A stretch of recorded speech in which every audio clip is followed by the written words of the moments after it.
ተደወለለት አው የት ነው ቤት እንዲ ቦታ አናገረው መልካቸው ሰዎች ያለ አሉ ፖሊስ ሄደ 9 ሚሊዮን ብር በማዳበሪያ መስቀል አደባባይ ጋር የተቀመጡት መኪኖች አሳይቷል ለማስታወቂያ ነጋሪዎች ወይም ደግሞ የሆነ አንድ ሊከራይበት ካሰበበት ቦታ ሄዶ አሳይቷል 80 ሚሊዮን ብር ሳይሆን እነሱ ማስታወቂያ ማሰራጨት ከጀመሩበት ጊዜ ጀምሮ ያለውን ስናሰላው ወደ 42 ሚሊዮን ብር ይግባኝ ሰሚው እነዚህን አንቀጾች ለወጠ አንቀጽ 37ን 25ን 41ን እና 91ን ቴሌቪዥን ጣቢያዎች መተዳደሪያቸው ማስታወቂያ ስለሆነ እነሱ ደግሞ ካገኙት ብር በላይ መጠየቅ ኢኮኖሚያቸውን የሚያናጋና ሊዘጉ የሚያስችል ስለሆነ እነዚህ ሰዎች እንግዲህ ጣራው በኢትዮጵያ ከ25 ዓመት ነው ለሁሉም 25 ዓመት ብፈርድላቸው እዛ ጋር አራጣ ተበድሮ ያመጣው ወይም የሸጠውን በሬ አይተካለት ሲጀመር በተናጠል የሚያደርጉት ጉዞ አግባብነት የለው ለምን ተራ የፍርድ ባለመብት ነው የሚሆኑት ያ ነው የማረጋገጥ ኃላፊነት የሚባለው አስመጪ ከሆነ ያስመጣበትና ይሄን ያህል መኪና ኢምፖርት አስደርገ ያለው ይሄው እነዚህ ዲክላራሲዮን አሉ የገብተው ይሄው ዌራውስ ውስጥ ነው ያሉት እነዚህ ማረጋገጫዎች ነው የሚያስፈልጉት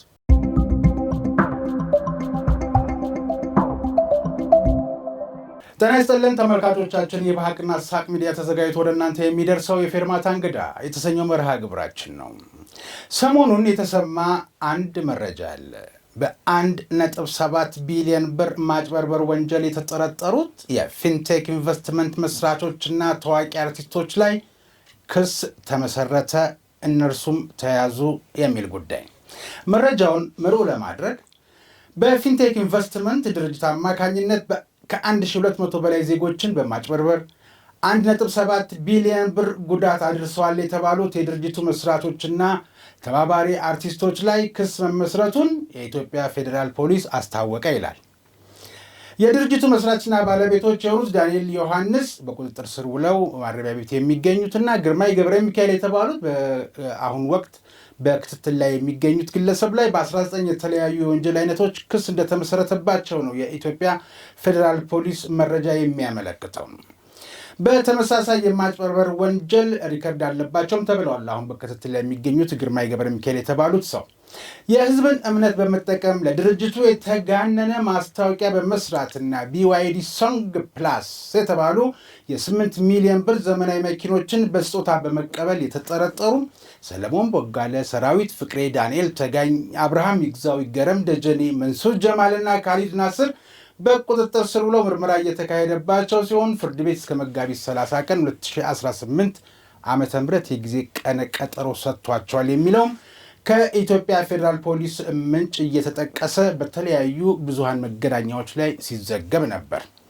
ተከሳሾቹ 950 ሺህ ብር ቅድመ ክፍያ ለከፈለ በ90 ቀናት ውስጥ መኪና እናስረክባለን፣ ቀሪውን በ5 ዓመት ያለ ወለድ ብድር እናመቻቻለን በሚል የሐሰት ተስፋ ዜጎችን አጭበርብረዋል። ለዚህም ከቻይናው BYD ኩባንያ ጋር ውል ሳይኖራቸው እንዳላቸው በማስመሰል በመስቀል አደባባይ በትውስት የተሰበሰቡ መኪኖችን የድርጅቱ እንደሆኑ በማሳየት በጅቡቲ ወደብ መኪኖች እንዳሉ የሐሰት መረጃ በመስጠት ከፍተኛ ገንዘብ ሰብስበዋል ይላል የክስ ማመልከቻው። ፖሊስ እንደገለጸው ድርጅቱ በህገወጥ መንገድ የተገኘን ገንዘብ ህጋዊ አስመስሎ ማቅረብና ድንበር ተሻጋሪ ወንጀሎችን የፈጸመ ሲሆን ምርመራው ተጠናክሮ ቀጥሏል የሚለው ነው። እንግዲህ ይህ የፌዴራል ፖሊስ ጋር ተገኘ የተባለው የፖሊስ መረጃ የምርመራው እንግዲህ ተጠናክሮ መቀጠሉን ነው የፌዴራል ፖሊስ ምክንያት በማድረግ እሱን እየጠቀሱ የተለያዩ ብዙሃን መገናኛዎች ሲዘግቡት የሰነበተው። ከፊንቴክ ኢንቨስትመንት ጋር በተያያዘ የታሰሩ ሰዎች ፍርድ ስላላረፈባቸው እንደ ንጹህ ሰው የመቆጠር መብታቸው አይሸረፍም። የፖሊስ የምርመራ መዝገብ እየሰፋ መሆኑን በመጠቆምም ይህንን ማደናቀፍም እንዳይሆን በወንጀል ጉዳዩ ላይ አናተኩርም፣ በፍርድ ቤት ስራም ጣልቃ መግባትም ስለሚሆን ይህ እንዳይሆን ልዩ ጥንቃቄ በማድረግ በህግ አግባብ መነሳት ያለባቸውን በተለይ የፍትሐ ብሔር ጉዳዮችን አንስተን ከዚህ ቀደም ምን ነበር የሚለውን በድል ያሸነፉ በድል የተወጡት እንዲህ አይነቱን ጉዳይ ሁለት የህግ ባለሙያዎችን ጋብዘናል። እንግዲህ እነዚህ ህብረተሰቡ ለተለያዩ ተመሳሳይ አይነት ጉዳቶች እንዳይጋለጥም ከእንደዚህ አይነት ጉዳት የሚጠበቅ ዘንድ የራሱን የሆነ አስተዋጽኦ ስለሚኖረው አንዳንድ የህግ ክፍተቶችም ስላሉ መታየትም ያለባቸው መፈተሽም ያለባቸው ስለሆነ እነዚህን እንዲያስረዱን ያንን ቀደም ያለውን ለተሞክሮ የምንጠቅሰውን የክስ መዝገብን በመከላከል የረቱት የህግ ባለሙያዎችን የጋበዝነው እንግዶች አቶ ብንያም ከበረ መኩሪያና አቶ ዋሲሁን ዳዲ ብሩ በየትኛውም በማናቸውም ፍርድ ቤት የህግ ጥብቅና መቆም የሚችሉ የህግ ባለሙያዎች ናቸው። እንግዲህ የተወደዳችሁ ተመልካቾቻችን እነዚህ የህግ ባለሙያዎች ከዚህ ቀደም ለብዙ ሰዎች የብዙዎችን እንባ ያበሱበትን የክስ መዝገብ ነው ዛሬ የምንጠቅሰው። ከዚህ ከፊንቴክ ጋር ተመሳሳይነት ያለውም ስለሆነ ነው የወንጀልና የፍትሐ ብሔር አድራጎቱ። ዙና ትሬዲንግ የተባለ ተከሳሽ ዛሬ ከሰማነው መረጃ ጋር ተመሳሳይነት ባለው ሁኔታ ነው ተከሶ የነበረው። በእርግጥ ጉዳዩን ልባት አግኝቶ ሰበር ሰሚ ችሎትም ደርሶ የተዘጋ መዝገብ ነው።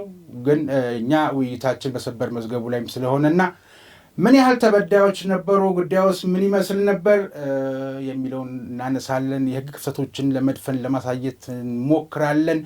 የተወደዳችሁ አሁን እንደዚህ አይነት የህብረተሰቡ መታለል አደጋ ላይ እየተጋለጠ ያለው ደግሞ አምባሳደር በሚባል ሹመት የሚመጡ ጉዳዮችም እንደሆኑ እየተነገረ ነው። ይህንንም እንፈትሻለን። ከህግ አንጻር አምባሳደር የሚባል ሹመት ሳለ የሚለውንም እናነሳለን። በድጋሚ እንኳን ደህና መጣችሁ እንግዶች። እንኳን ደህና ቆዩ። ቀደም ሲል ለማንሳት እንደሞከርኩት እንግዲህ የበርካቶችን በመዝገቡ ስለተዘጋ እንደ ልብ ማውራት ስለሚችል ተዘጋ መዝገብ ላይ ዙና ትሬዲንግ የሚባል አንድ ሲኖትራክ የሚያስመጣ አስመጣለሁ ያለ ድርጅት ነበር። ከዛ ጋር በተገናኘ በርካቶች ከ72 ሰዎች በላይ በአንድ ወቅት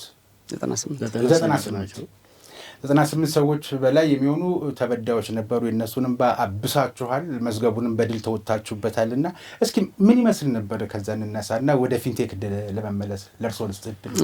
ያው ታሪካዊ አጋጣሚ ሆነና 10 ዓመት ጠብቆ ተመሳሳይ የሚባል ጉዳይ አንድ አይነት የማታለል መንገድን የተከተለ ከ10 ዓመት በኋላ የተፈጸመ ነው። ክርክሩም 10 ዓመት የፈጀ ነው። 2008 ተጀምሮ 2017 ላይ የተቋጨ ፋይል ነው።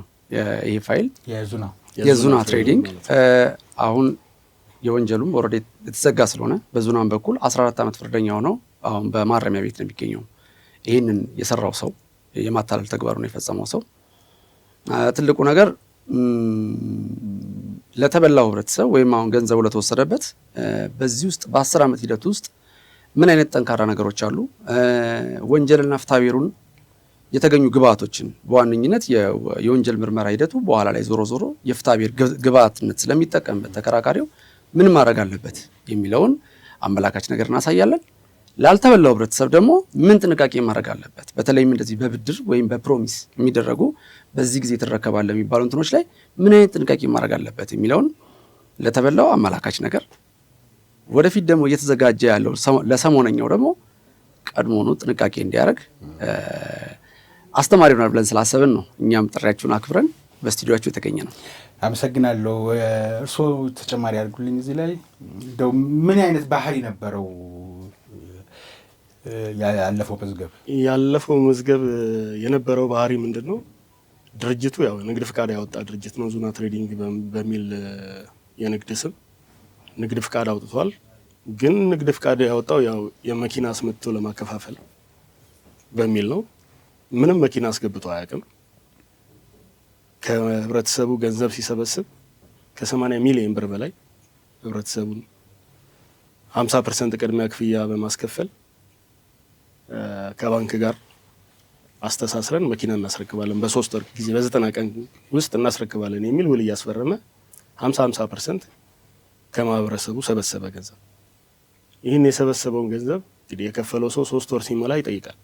በ90 ቀን ስለተባለ 3 ወር ሲሞላ እየተባለ 6 ወር የሞላቸውም ሰዎች አሉ፣ 9 ወር የሞላቸውም ሰዎች አሉ። ጊዜው እየበዛ ሲመጣ ህዝቡ ወደ ማመጽ ነገር ሄደ። አስረክብን በሚል የሆነ አምባጓሮ ነገር ሲፈጥር ሰውየው በማይታወቅ ጊዜ ጠፍቷል፣ ቢሮውን ዘግቷል፣ ጠፍቷል ተባለ። በሀገርም አልነበረም። ከዛ ነው ግራ ተጋቡና ተሰብስበው ከድፍን ኢትዮጵያ ስለሆነ ይህን ነገር ዘረፋው የተካሄደው ከመላው ኢትዮጵያ ነው እየመጡ ሲከፍሉ የነበረው። ቢሮ የነበረው 22 ላይ ነው፣ እዚሁ አዲስ አበባ ነው፣ ብራንች የለውም። ያው ህብረተሰቡ መጣ ነው የሚለው በቴሌቪዥን በኢቢኤስ እና በኢቲቪ በተሰራጨ ማስታወቂያ ምክንያት ነው። ምክንያቱም ብራንች ቢኖረው በየክፍለ ሀገሩ ያንን ብራንች ኮንታክት አድርገው ነው ይባላል። ከረንትሊ ግን የመጡት ሙሉ ለሙሉ ማስታወቂያውን አይተው ነው። በኢትዮጵያ ቴሌቪዥን እና በኢቢኤስ ቴሌቪዥን የተሰራጨ ማስታወቂያ ማለት ነው። የማስታወቂያው ይዘት ያው የሚያስት ነው። በእርግጥ አገር ውስጥ ጎዳኖች ላይ ያለ የተለያዩ መኪኖች እየተጓዙ ከጅቡቲ ወደ ሀገር ውስጥ ሲገቡ የሚያሳይ ቪዲዮ ነው የተለቀቀው። የዙና ትሬዲንግ ማለት ነው። ድርጅቱ አይደሉም። ድርጅቱ አንድም መኪና አስገብቶ አያውቅም። እና በመሀል ያው ግራ ተጋብተው ወደ ፖሊስ ክስ ተሰብስበው ክስ ሲመሰረት የወንጀል ክስ ሰውየው ሲፈለግ ሊገኝ አልቻለም። አዲስ አበባ ውስጥ ባሉ የተለያዩ አካውንቶች ላይም ገንዘብ ሲፈለግ ገንዘብም አልተገኘም። በወቅቱ ማስታወስ ከቻልክ 50,000 ብር ብቻ የሆነ እናት ባንክ ምናምን ላይ ተገኝቷል። ከዛ በተረፈ ምንም ብር የለውም። የሰበሰበው 80 ሚሊዮን ብር ነው። ሰውየው በኢትዮጵያ ውስጥ ቢፈለግም ሊገኝ አልቻለም። ያለው አማራጭ ያው የወንጀል ክስ እንዲመሰረት ተደረገ። ፖሊስ ምርመራ ጀመረ። በወቅቱ ከፍተኛ ጥረት ከፖሊስ ጋር ስራ እንሰራ ነበር። ምርመራውን በስፋት ነው እንትን ያልነው። ወደ ውጪ መውጣቱን ኢንፎርሜሽን መረጃ ደረሰን። የኢንተርፖል ትዕዛዝ አወጣን። የኢንተርፖል ትዕዛዝ አወጣን። ያለበት ሀገር በመረጃ ደረጃ ደረሰን። ግን ክትትሉ ትንሽ ደካማ ነበር፣ ሰውየውን ለማግኘት ማለት ነው። በወቅቱ ምንድነው የሆነው? ስለዚህ ሰዎቹ በወንጀል ቢያዝም ኦልሬዲ ግማሹ ዕቁብ ሰብስቦ የከፈለ አለ፣ አራጣ ተበድሮ የከፈለ ሰው አለ እና ቤቱ መኖሪያ ቤቱ የተሸጠበት አለ በአራጣ በ3 ወር ጊዜ አግኝቼ ስራ ሰርቼ ከፍላለሁ በሚል ማለት ነው። እና በጣም ብዙ የሚያሳዝን ነገር ነው የነበረው ደንበኞቻችን ላይ ማለት ነው። እንዲህ አይነት ሾዎች ስለነበሩ ሰዎቹ ገንዘባቸውን የሚያገኙበትን ሚንስ እንጂ ሰውየው መጥቶ በወንጀል ታስሮ ቢደረግም የሚመጣ ነገር የለም በሚል የፍትሐ ብሔር ክስ ለመመስረት ነው እንትን ያልነው። ጎን ለጎን የወንጀሉንም አብረን ከአቃቢ ሕግና ከፖሊስ ጋር ተባብረን ያው ውጤት ላይ እንዲደርስ የደንበኞቻችንን በመወከል ከ1 ዓመት ያላነሰ ጊዜ በምርመራ ሂደት በየቀኑ እየተመላለሰ እንሰራ ነበር፣ እኔና ባልደረባዬ ማለት ነው። መጨረሻ ላይ ያው የማስታወቂያ የብሮድካስት አዋጅና የማስታወቂያ አዋጅን መሰረት አድርገን እነዚህ ሰዎች ሊሳቱ የቻሉት ተገቢ ጥንቃቄ ባለመደረጉ ነው። እንደነገርኩ ቀደም ሲል ይሄ ድርጅት የነበረው አዲስ አበባ ላይ ብቻ ነው ቢሮ የነበረው፣ ብራንች ኦፊስ የለውም። በቂ ጥንቃቄ ቢደረግ ኢቭን ማስታወቂያ በሚሰራጭበት ታይም የንግድ ፍቃዱ አልታደሰም በወቅቱ ማለት ነው። እነዚህ ጉዳዮች ተገቢ ጥንቃቄ ባለመደረጉ ህብረተሰቡ እንዲሳት አድርገዋል የሚል ድምዳሜ ላይ ደረሰ። ወደ ሚዲያው ጋር እየመጡ ስለሆነ ተከታዩም ጥያቄም ባህሪውን ካወቅን የዙናን ትሬዲንግ የነበረውን የተዘጋ መዝገብ ስለሆነ ባህሪውን ካወቅን ከዚህ ከፊንቴክ ጋርም ይመሳሰላል። ይሄኛውም መኪና የለውም በትውስት ነው ያመጣው። እንደውም ያኛው በቪዲዮ አሳየ፣ ይሄ ደግሞ በትውስት መስቀል አደባባይ ላይ አሳየ ነው የተባለው ነገር። እንዲህ ባለ ጊዜ አንድ ተከሳሽ የሚሆነው እንግዲህ አንደኛ ተከሳሽ የሚሆነው ድርጅቱ ነው። እሱ ሆን ብሎ ለመበልጸግ አቅዶ ነው ይሄን ነገር ያደረገው የማታለሉን ነገር ቢባል እንኳን በማስታወቂያ ማስተላለፍ ላይ ሙያ ላይ ያሉ ሰዎች ግን ባለሙያዎቹ ምን ያህል ድረስ ነው የማረጋገጥ ግዴታ ያለባቸው? አሁን ህብረተሰቡ እርሶም ቀደም ሲል እንዳሉኝ አንደኛ ማስታወቂያው ድርጅቱም አልታደሰለትም ነበር ፈቃዱ። ብራንች ኖሮ ቅርንጫፍ ቢሮ ኖሮ አልኖረው በቴሌቪዥን እስከተላለፈ ድረስ ሰው ሊያምን ይችላል። እና ምን ያህል ጥንቃቄ ማድረግ አለበት ማስታወቂያ ተናጋሪው? እሱ ማስታወቂያ ነጋሪው ደግሞ የተሰጠውን አይደለም ወይስ የሚያስተላልፈው ቴሌቪዥን ጣቢያ የሚለውን እስኪ ይሄንን እዚህ ጋር የሚፈጠር የሚችለው ክፍተት ምኑ ጋር ነው? አዎ አሁን ምን አለ መሰለህ ሁሉ ጊዜ እንዳጋጣሚ ሆኖ ሁለቱ ኬዞች ተመሳሳይነት፣ ምክንያቱም ሲጀመር የመኪና ሽያጭ ውል ነው። በሁለቱም ጉዳዮች ላይ የተደረገው የመኪና ሽያጭ ውል ነው። ስለዚህ ይሄ ፍትሐ ብሔራዊ ጉዳይ ነው። ክርክሩም የሚቀጥለው መኪና እሸጣለሁ አስረክባለሁ ባለው ሰዓት አላስረከበኝም፣ ከውል የመነጨ ግዴታውን አልተወጣም። ስለዚህ የውል መፍረስና ወደ ነበሩበት የመመለስ የመጀመሪያው ክስ ነው የሚሆነው። ሁለተኛው ግን እንደዚህ አይነት ወንጀሎች በባህሪያቸው የሚሰሩት የሌላውን ሰው መልካም ስም ማስታወቂያ ወይም አማላይ ነገሮችን በማሳየት የሚሰሩ ስለሆነ ማስታወቂያን ይጠቀማል። ተደራሽነት አለው። በተለይም የቴሌቪዥን ማስታወቂያዎች በመላው ሀገሪቱ ተደራሽ ስለሆነ እዛ ላይ ያሉ ታዋቂ ሰዎችን መጠቀም፣ ሌሎች ሰዎች ቀድሞ ያንን አገልግሎት ከዛ ድርጅት ጋር አግኝተው እንደሆነ ማሳየት፣ ይሄ ምን ያደርጋል? አዲስ ደንበኞች እንዲመጡ ያደርጋል። ስለዚህ ምን ያደርጋል? ኢትዮጵያ ውስጥ ይህንን የሚዳኝ የኢትዮጵያ የማስታወቂያ ሕግ 759/2004 እነዚህ ምንድን ነው? አንድ የማስታወቂያ ሕግ ላይ መከተል የሚገባቸው ነገሮች ምንድን ነው? ማስታወቂያ ሰሪውስ ምንድን ነው? አንቀጽ 27 ላይ በግልጽ የተቀመጡ ነገሮች አሉ፣ ግዴታዎች አሉ፣ መረጃን የማረጋገጥ ግዴታዎች። ስለዚህ መረጃን ማረጋገጥ የሚባለው ምንድን ነው የሚባለው? አንድ ለምሳሌ አሁን በተያዘው ጉዳይ ላይ ፍትሐ ብሔራዊ ባህሪውን ብቻ ነክቼ መሄድ ስላለብኝ አሁን ባለው ፍትሐ ብሔራዊ ግዴታው ወይንም ይመስለኛል ሰራዊት የማስታወቂያ ድርጅት ነው፣ አምባሳደር ነው፣ እኔ አላውቅም። የማስታወቂያ ድርጅት ነው፣ የማስታወቂያ ድርጅት አይደል? ሰራዊት የማስታወቂያ ድርጅት ሁለት ነገሮች ሙሉ በሙሉ ስለማናውቀው ይህን ጉዳይ ኤኒዌይስ 8 አምባሳደር ነን የሚሉ አሉ። ምናልባት እኔ አምባሳደር የሚለውን በኢትዮጵያ በቅርብ ጊዜ ባንኮች ኦር ሰምቲንግ ይሄ ብራንድ እንትን የማድረግ ያንን አገልግሎት እንድትጠቀም ለምሳሌ ውሃ የሚጠቀም ድርጅት ወይም አዲዳስ አሁን ኃይሌ ገብረስላሴ የአዲዳስን ናይክ አዲዳስ ብራንድ አምባሳደር ነው። ያንን ያደርጋል። ያንን አርጎ ነው የሚሮጠው። ሌላ ጫማ አያደርግም። በሚታይበት ሁላ በአፉ አይናገርም። በተግባሩ ግን የሚለብሰው ልብስ እሱ ነው።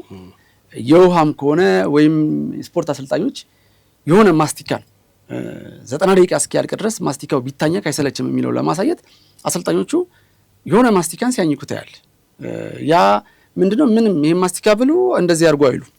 እነዛ ሰዎች ግን የሚጠቀሙት ምንድነው? አንድ ምርት ነው። በውሃም ላይ እንደዛ። ምናልባት እኔ ሌላ እይታ አለኝ። 8 ሰዎች የ8 ሚሊዮን ብር መኪና ተሸልመዋል ከተባለ ልክ እንግዲህ ውሃው እንደጠጣው ሰውዬ እነዚህ ደግሞ እነዛን መኪኖች ምንድነው እየነዱ በጣም ተመራጭ ዘመናዊ መኪና መሆናቸውን ለማሳየት እነዛን ምርትና አገልግሎቶች የግድ መጠቀም ስለሚፈልግ ብራንድ አምባሳደርነት መጠቀም ይፈልጋል። ምርቱን እየተጠቀምክ የራስን መኪና ቶዮታ ከሆነ ቁጭ አድርገህ ያን ኤሌክትሪክ መኪና እየነዳህ ማሳየት የማትጠቀምበትን ምርት አምባሳደር ሆነህ ልታስተዋውቀው አትችልም። ይሄ የኔ እይታ ነው። ምናልባት ቪክቲሙ የተበላው ህብረተሰብ ደግሞ ሌላ ላይ ያስብ ይችላል። ይሄን የምልህ ኃይሌ አዲዳስ ብቻ አድርገው እንደሚሮጠው ሴጉል የሚለውን መኪና ምናልባት ሰራዊት ከዛ የተሻለ ቅንጡ መኪኖች አሉት ብዬ አስባለሁ። እነዛን መኪኖች ቁጭ አድርጎ ምክንያቱም ቢዝነሱ ሰፊ ነው ብዬ አስባለሁ ይሄኛው። ስለዚህ እነዚህን ሴጉል መኪኖች እየነዱ መታየት ከብራንድ ዓለም አቀፍ ለዛውም በዓለም አቀፍ ህግ ካየነው ነው የብራንድ ማነሳለ እንጂ በኢትዮጵያ ህግ ማዕቀፉ በኢትዮጵያ ህግ ማዕቀፉ በግልጽ የተቀመጠ ህግ የለም። አንድ እንትንን ምናልባት ወደ ማስታወቂያው አምጥተው እነዛ ሰዎች የማስተዋወቅ ስራ በንግግርም ላይሆን ይችላል፣ በመናገርም ላይጠብቅ ይችላል የማስታወቂያ ስራዎች።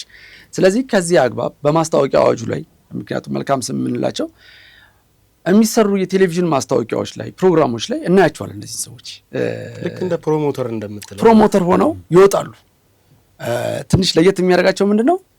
ምርቱን ብቻ አይደለም የሚጠቀሙት። እንደ ሞሪኒዮ የሆነ ማስቲካ ያኘ ከሞሪኒዮ ረጅም ሰዓት ይታያል እና ይሄም መንጋጋውን አይሞም እንዴ ምናምን ትላለህ። በቃ ማስቲካው በጣም ምርጥ ስለሆነ ነው።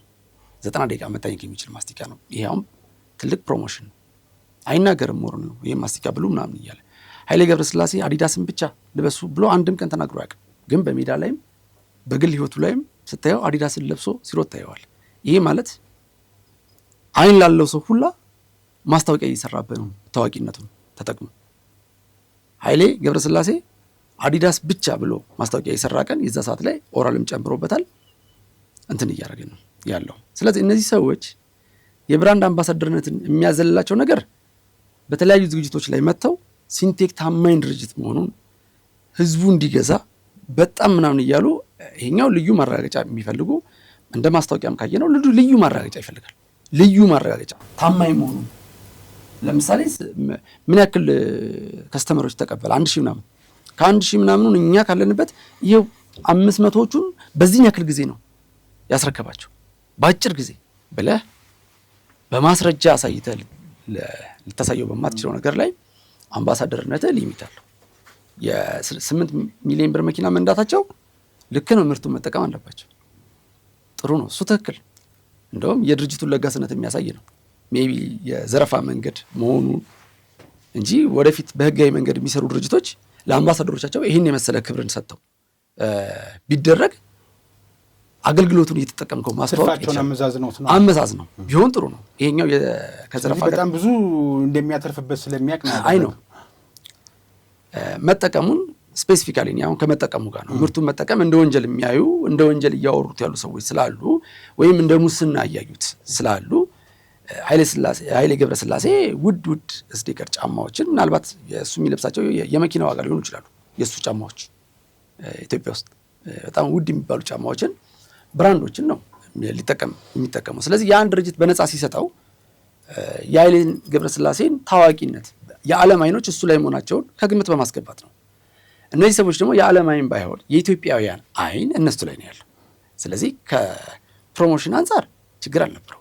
ነገር ግን ያረጋግጠውታል ወይ ነው ጥያቄዎች የሚነሱ። የህግ ጥያቄ እሱ ጋር ነው። የህግ ጥያቄውም እነዚህ ተበደልንም የሚሉት ሰዎች እምነት አጣንባችሁ የሚሏቸው እውነት መሆኑን አረጋግጠዋል። እሱኛው እነሱ ነው አሁን ይኸውልህ ጥያቄ የሚሆነው ዋናው ጥያቄ የሚሆነው እሱ ነው።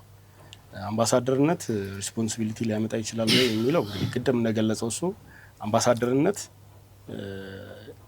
ያለህን እውቅና ያለህን የሰው ተከታዮች አንተ የምትለብሰውን አንተ የምታደርገውን በመናገር ሳይሆን በምታደርገው ነገር አንተ ላይ በመታየቱ ለምሳሌ እንዳለ አዲዳስ ወይ ናይክ ያንን ምልክት በማየት አድቨርታይዝ ይደረጋል። ያ ሰው ምንም አይልም፣ መልበስ ብቻ ነው፣ አያወራም፣ አትራክት አያደርግም። ብዙ ሰዎች ስለሚወዱት ብዙ ተከታዮች ስላሉት አይኖች እሱ ላይ ስላሉ ያረገው ነገር ይታያል። ስለዚህ አምባሳደርነት ከዚህ የዘለለ ሚና ሊኖረው አይገባም። ወደ ያዝነው ነገር ስትመጣ ሪስፖንሲቢሊቲ አለባቸው የለባቸው የሚለው ያው በምርመራም ጉዳይ የተያዘ ስለሆነ ወደዛ ዲቴል አንገባም።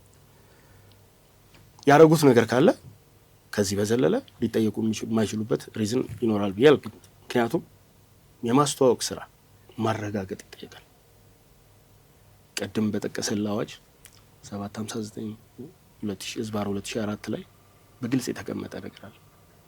ማስታወቂያ የሚያሰራጭ ወይም ማስታወቂያ የሚነግር ሰው ግን እዚህ ላይ ሊያዘውትና በ759/2014 እኮ 2004 መስቀል አደባባይ ጋር የተቀመጡትን መኪኖች አሳይቷል ለማስታወቂያ ነጋሪዎች፣ ወይም ደግሞ የሆነ አንድ ሊከራይበት ካሰበበት ቦታ ሄዶ አሳይቷል። ኦኬ እሱ ነው ማረጋገጥ የሚለው። ለምሳሌ አንድ ድርጅት አስመጪና ለመኪና አስመጥቶ የሚያከፋፍል ድርጅት ነው።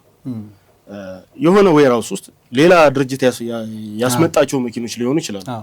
በአይን ማየት እኮ ማረጋገጥ አይደለም። እሱን ለማለት ፈልጌ ነው። ያ ነው የማረጋገጥ ኃላፊነት የሚባለው። አስመጪ ከሆነ ያስመጣበትና ይሄን ያህል መኪና ኢምፖርት አስደርግ ያለው ይሄው እነዚህ ዲክላራሲዮን ይሆናሉ የገብተው ይሄው ዌራውስ ውስጥ ነው ያሉት። እነዚህ ማረጋገጫዎች ነው የሚያስፈልጉት። ማረጋገጥ የሚለው ነገር እዚህ ድረስ መምጣት አለበት። አዘርዋይስ የሌላም ሰው መኪና እንዳልከው መስቀል አደባባይ ላይ ተከራይቶ ነው ተብሏል። ያሳየው መኪና እኮ ማረጋገጥ አይባልም። ሰዎችን ሴታፕ እያደረገ ነው ማለት ነው። ሴታፕ ሲያደርግ የማስተዋወቅ ስራ የሚሰራ አካል የተጣለበት ማረጋገጥ ይሄንን ነው።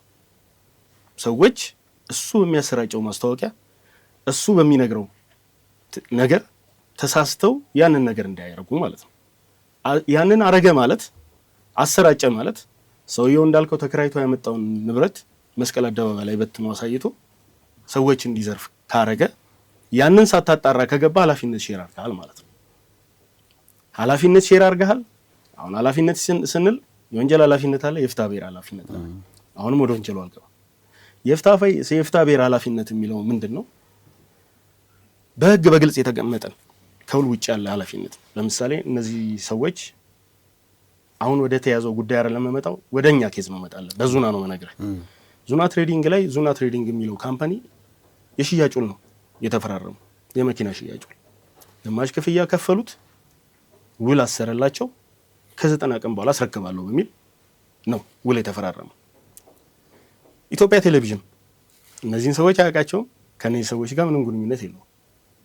ማስታወቂያ አሰራጭቷል። የተሰራጨው ማስታወቂያ ከመሰራጨቱ በፊት ይዘቱ ምንድነው? የቀረበለት ማስታወቂያ መኪናዎች በተለያዩ ሲሄዱ ሲገቡ ወደ ሀገር የሚያሳይ ቪዲዮ ነው የተለቀቀው። እነዚህ መኪናዎች ይህ ድርጅት አስገብቷል ወይ? መኪና አስገብቶ ያውቃል?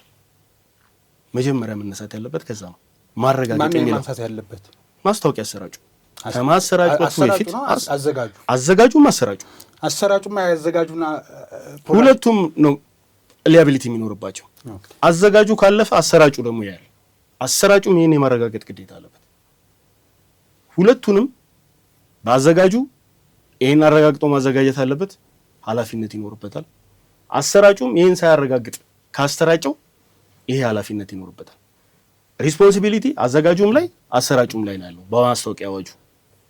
እነሱን ልታመጣቸው የምችለው ያው በፍትሐ ብሔር ሕጋችን ከውል ውጪ ያለ ኃላፊነት አለ።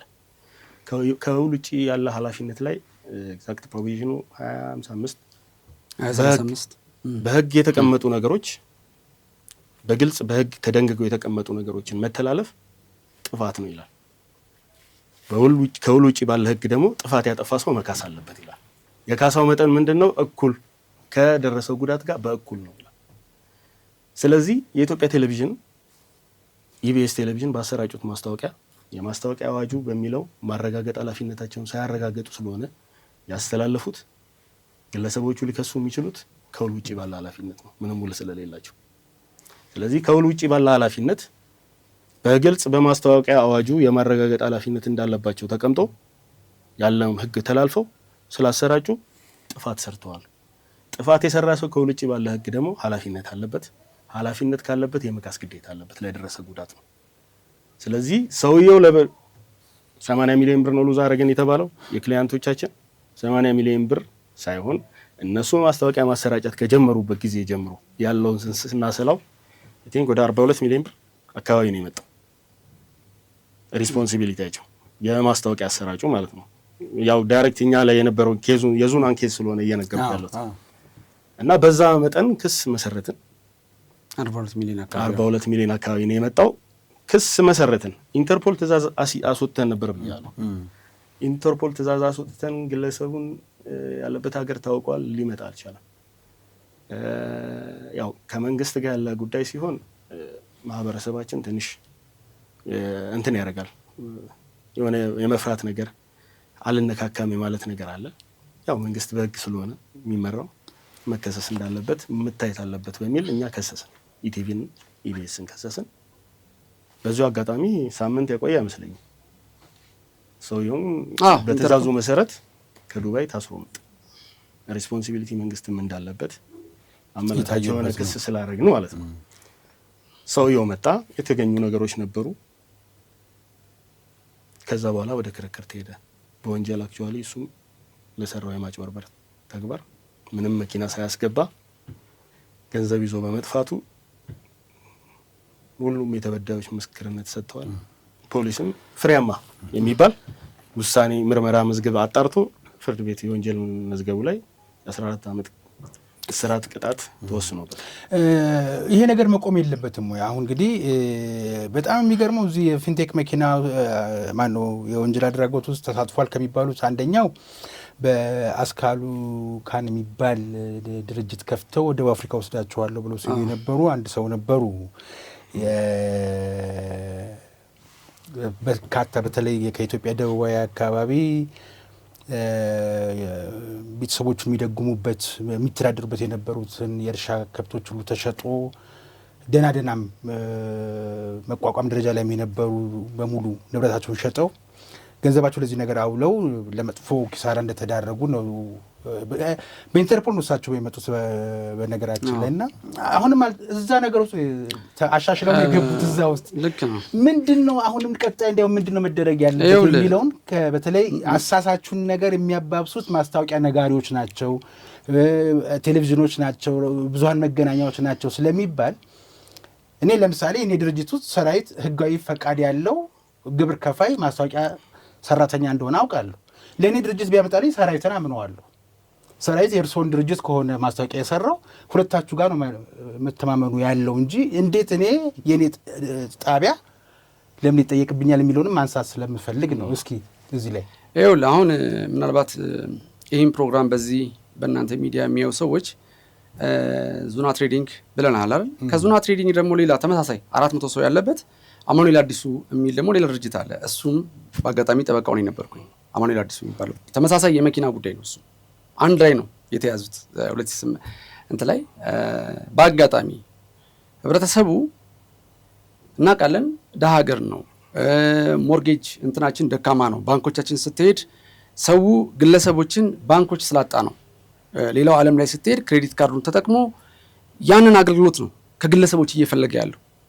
አሁን ባንኮች ሊሰሩት የሚገባውን ስራ መጀመሪያ ሀገር እንደ ሀገር ምን ላድርግ ብላ ታስብ። ስትሄድ አውሮፓ ላይ ወይ አሜሪካ ላይ እንደዚህ አይነት ነገሮች የማሰማው ለምን ከግለሰብ መጥቶ በነፃ በርካሽ ይጥልኛል? እኔ ባንክ ሄድና ክሬዲት ካርዱን ተጠቅሞ ያንን መኪና አስይዞ ይወስዳል። ቀላል። እኛ ሀገር ደግሞ ርስቱንም ሸጦ ከብቱንም ሸጦ ምናልባት ቅድም ያልከውን የኳስ ለማየት ከብቱን የሸጠው ሰውዬ እሱ ቅንጡ ገበሬ ነው የሚመስለኝ። ከሱ ውጪ ባጃጅ ለመግዛት ከብቱን የሸጠውን ሰውዬ አክሴፕት እሱን አደርጋለሁ። አንደኛ የኛ የፋይናንስ ስርዓታችን ደካማ መሆኑን የሚያሳይ ነው። ሀገር እንደ ሀገር ሁልጊዜ የተወሰኑ ሰዎችን በማሰር ሊካስ የሚችል ህብረተሰብ የለንም። ስርዓትን ማስተካከል ነው። እንግዲህ ነግሬያለሁ፣ 10 ዓመት የተሻገረ ኬዝ ነው። በዚህኛው ሳይድ 400 ሰው ያለው ጉዳይ ይዣለሁ። በዚህኛው 98 ሰው ተመሳሳይ ሌላም ስንደዶም የኛ አለ። አዎ ስንደዶም የሚባል ስንደዶም ዘሴም ኬዝ እሱም በእኛ ውስጥ ያለፈ ድርጅት ነው። ያም ድርጅት ሶስት ናቸው። ስንደዶና አማኑኤል አይ ነው የተለያየ ነው። ለአንደኛው ለተከሳሹ እኔ ለተከሳሹ ነበርኩኝ ለአማኑኤል፣ ለዚህኛው ደግሞ ለህብረተሰቡ ነበርኩኝ። ባህሪያቸው ሁለቱንም ባህሪ አይተውታል። ተበዳዩንም በደል የተባለውንም አይቼዋለሁ። ከዛኛው ጋርም 400 ሰዎች አሉት። እንደውም እሱ ለህዝቡ ነበር። እኔ ለአማኑኤል ይዤ በአማኑኤል መዝገብ ተበዳይ ነበሩ። ዛሬ መሀል እኔ ዳኛ ነው ፈታችሁ። አዎ እንደ ኬዞቹ ባህሪ ነው። አንደኛ የአማኑኤል ምንድነው ለየት የሚያደርገው? የአማኑኤል ኮንፍሊክት ኦፍ ኢንተረስት እንግዲህ አሁን እንደ አንድ ሰው ካየን እኛን እናንተ አንድ ጠበቃ ሆናችሁ እየተመጣጣላችሁ እንዳትል፣ የአማኑኤል ጉዳይ ላይ ክርክር አልነበረም። ያለው ንብረት የተሽጦ ይከፋፈሉ ብሎ በእርቅ ነው በእርቅ ስለጨረሰ። ምክንያቱም ምንድነው ይሄ ጉዳይ ክርክር ተደርጎ በፍርድ ውሳኔ ያገኛል ማለት የወንጀል መዝገቡ ሳይሆን የፍትሐ ብሔሩ ወንጀሉን ማታስሮ ገባ። ፍትሐ ብሔሩ ላይ ግን ያለው ገንዘባቸውን ወስጃለሁ ለ400ዎቹ ሰዎች ይከፋፈል ብሎ ለኔም ኃላፊነትና ውክልና ተሰጠኝ። ወስጃለሁ ያለኝ ንብረት ተሽጦ ይከፈላቸው ተባለ። ይሄም እስከ ጠቅላይ ፍርድ ቤት ደርሶ ነበር። አክቹአሊ ዋንኛው የነበረው ግን ምን ነበር? የኛ ህዝብ ደግሞ ታውቃለህ፣ እኔ ነኝ ቅድሚያ የሚገባኝ። አሁን ሁለት ነገሮች ልንገር በዚህ ጉዳይ ላይ። ይሄንን ከነበሽታው እናውቀዋለን ያለውን። አንደኛ ህብረተሰቡ ዋንኛው ችግራችን የተበላው 1000 ምናምን ሰው አልነው አልከኝ አይደል? 1200 ታንክ ዩ ቬሪ ማች 1000 ምናምን 200 ሰው ሲጀመር በተናጠል የሚያደርጉት ጉዞ አግባብነት የለው። ለምን? ተራ የፍርድ ባለመብት ነው የሚሆኑት። እኛ ጋር የገጠመ ችግር ስላለ ነው። ተራ የፍርድ ባለመብት ማለት ልዩ መብት የማይፈጥር ውሳኔያቸው አንድ አይነት ከሆነ ሲጀመር ጉዳያቸውን አጣምረው በአንድ ፋይል ቢከፈት ይሄ ብዙ ጥቅም አለው። ኬዝ ማኔጅመንት፣ ሁለተኛ ኮርት ፊ፣ የፍርድ ቤት ክፍያ በጣም ከግማሽ በታች ነው የሚቀንሰው። እንግዲህ አሁን በቢሊየን ነው አይደል ከሚደረገው በቢሊየን ነው የሚደረገው ማለት ነው። በግማሽ ነው የሚቀንሰው። ለምሳሌ 10 ሚሊዮን ብር ተከፈል እንደሆነ ወደ 5 ሚሊዮን ብር ዳኝነቱ የሚሆነው ይወርዳል ሲጣመር በ36 መሰረት አጣምሮ። ይሄ ምክሬ ነው ሰው። ሶስተኛ በግል የሚደረጉ ሩጫዎች፣ ይሄ መብት ለማስከበር እዚህ ጋር ንብረት አለ ቶሎ አስፈርጄ ጠበቃ ይዤ እንዲያደርጋለሁ። ስለዚህ ያላስፈረደው ሰው ቶሎ ብሎ ፋይሎች እንዲጣመሩ ሌላ ፋይል ላይ የሚያለ አንድ ዘንግ የሚባሉ ፋይሎች ስላሉ እየሳቡ ማስገባት። እየሳቡ ማስገባት ስለሚቻል በአንቀጽ 11 መሰረት ፍትሐብሔር ስነ ስርዓት ቁጥር ነው የማወራው። ስቦ ማስገባት ይቻላል። አንደኛው ብልጣብልጦ ነው የሆነ ባንክ ላይ የሆነ ገንዘብ ስላለ አስፈርጄ ሮጬ ሂጄ ያን ወስጄ እወጣለሁ የሚል ካለ እዚህኛው ላይ 10 የሚሆኑ 15 በቡድን የከፈቱ ሰዎች ካሉ ያኛውን መዝገብ መሳብ ነው። ከናሳገደው ገንዘብ ይመጣል አብሮ። ይሄ ለጥንቃቄ እንዲሆን ነው ለህብረተሰቡ የምንናገረው። ሁለተኛ ደግሞ ይሄን ጉዳይ የሚይዙ ጠበቆች አሉ። በየትኛውም ሳይድ፣ በበዳይም ሳይድ በተበዳይም ሳይድ እኛ ነፃ ሆነን ነው ነግሬያለሁ። ለአንደኛው ከበዳዩ ሳይድ ሆኜ ሰክሰስ ሆኜ የወጣሁበት ፋይል አለ፣ ከተበዳዩ ሆኜ ሰክሰስ ሆኜ የወጣሁበት ፋይል አለ።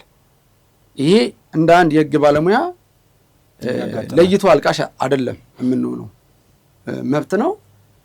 ሲጀመር ለምሳሌ ዙና ትሬዲንግ ስለ በመጀመሪያው ችሎት ላይ ገንዘባቸውን ወስጄባቸዋለሁ ብሎ በሰጠው ውሳኔ ቃል በ242 መሰረት በአመነው መሰረት ነው ውሳኔ የተሰጠው። ገንዘቡን ይውሰዱ እንጂ የዘራፊነት ስነልቦና ደግሞ የላቸው። ክደው አይደለም የተከራከሩት ወስደናል ገንዘቡን። ምናልባት ይህም ሰውዬ ሶስቱም አሁን ስንደዶ አቶ ብሩክ ይባላል፣ አማኑኤል መተባበር እቁብ ኬስ፣ ዙና ትሬዲንግ በሶስቱም ኬዞች ላይ የድርጅት የፍትሐብሔር ክርክሩ ላይ ወንጀል ላይ በ35 እንደሚታየው የእምነት በቃ በፍትሐብሔርም ግንዛቤ ውስጥ ይገባል። ማመንና መጸጸት ሳይሆን ማመን መጸጸት ሳይሆን የፍትሐብሔር ኢሹ የገንዘብ ጉዳይ ነው እኮ ብር ከፍየዋለሁ ይላል። ማመንና መጸጸት ማለት ወስጄባቸዋል። ስለዚህ ምን አለ ማለት ነው ክርክር አይደረግም። እዛው ጋር ክርክሩ ይቆማል። ውሳኔ ይሰጣል። ባመነው መሰረት 58 ሚሊዮን ብር ተወሰነ። እዛው ጋር ባመነው መሰረት ረዥሙን ጊዜ የፈጀው የብሮድካስት ክርክር ነው። ባይ ዘ ዌይ ይሄም ዓላማ ቦልድ እንዲደረግ የምፈልገው፣ ጠበቆች እንዲሰሙት የምፈልገው፣ ዳኞች እንዲሰሙት የምፈልገው፣ ፌዴሬሽን ላይ ያሉ ሰዎች እንዲሰሙት የምፈልገው ዋነኛ ዓላማ አድርጌ የመጣሁበት ጉዳይ አለ። 10 ዓመት ክርክር እኔና ጓደኛዬ ሪፈር የምናደርገው የብሮድካስት የሰበር ውሳኔ አልነበረ። አዋጁን ብቻ ነው መሰረት አድርገን ስንከራከር የነበረው። በእርግጥ ከማስታወቂያ ጋር ፎቶ የለጠፈብኝ ያለ አግባብ እንደዚህ አይነት አሉ፣ ከኛ ጉዳይ ጋር ይገናኙ። ይሄንን ጉዳይ ግን መሰረት ተደርጎ የተሰጠ ሰበር በቅጽ 25 ላይ ህግ አድርጎ ያወጣው ውሳኔ አለ። ይሄ ውሳኔ አለ። ታንክ ዩ። ይሄ ውሳኔ አለ። ይሄ ውሳኔ ከፍተኛ የብሮድካስት ህጉን የተነተነ የብሮድካስት ህጉ 759 ያልኩኝን በተለይ ኮር የሚባሉት አንቀጽ 27 አንቀጽ 30 እና አንቀጽ 34 ናቸው። አንቀጽ 27 ጥፋት ምንድን ነው የማረጋገጥ ጥፋት አለ ተብሎ ከተረጋገጠ ጥፋቱ በምን ይሁን? በ30 ማለት ባጠፋው ልክ 25 ቅድም የጠቀሰልህ ምን ያክል ነው ያጠፋው? 100 ሚሊዮን ብር ትቀጣለህ። ኤክስትራ ኮንትራክቹዋል ላያቢሊቲ ወይም ከውል ውጪ ያለ ኃላፊነት በምንለው ነገር ግን ኢትዮጵያ ውስጥ የሰበር ውሳኔ ለምን መሰለ? ትልቅ የህግ ኤክስፐርቶች፣ ትልልቅ ዳኞች ከፍተኛ ክርክር ተደርጎበት፣ አንደኛ ሚስሊዲንግም ስላለ ነው። ይሄ ጉዳይ ሄዶ በሚስጥር የተሰጠ ውሳኔ ስላለ ነው። ይሄን እምልህ ምን ማለት ነው እንድናወራ። ታንክ ዩ ቬሪ ማች። ሚስጥር የሚለው ነገር ያው ዳይሬክት እንትን ባይለውም አክቹአሊ ምንድነው ሚስጥር ያለ ውሳኔው ላይ ብሮድካስት አዋጅ ሰበር ውሳኔው ላይ ቅሬታ አስገብቶ ነበር ለፌዴሬሽን ምክር ቤት ማለት ነው። ህገ መንግስታዊ ጥሰት አለው በሚል የህገ መንግስት ስህተት እንዲታረምልኝ በሚል ለህገ መንግስት ጉዳዮች አጣሪ አቅርቦ ነበር ቅሬታ የሰበር ውሳኔውን መሰረት አድርገው ማለት ነው። ኢቲቪ እና ኢቢኤስ ማለት ነው። እነሱ ባቀረቡት አቤቱታ ላይ የህገ መንግስት አጣሪ ጉባኤው ለህገ መንግስት ስህተት አለው ተብሎ ሊታይ የሚገባ ጉዳይ ያለውን ብሎ ውድቅ አደረገው። በፌዴሬሽን ምክር ቤት መመሪያ መሰረት አንድ ይግባኝ መጠየቅ ይችላሉ። አጣሪ ጉባኤውን ሪጀክት ካደረገው ዳይሬክት ለህገ መንግስት አጣሪ ለፌዴሬሽን ምክር ቤቱ ቅሬታ ያስገባሉ እና የፌዴሬሽን ምክር ቤት ቅሬታውን ተመልክቶ የሰጠው ውሳኔ አለ።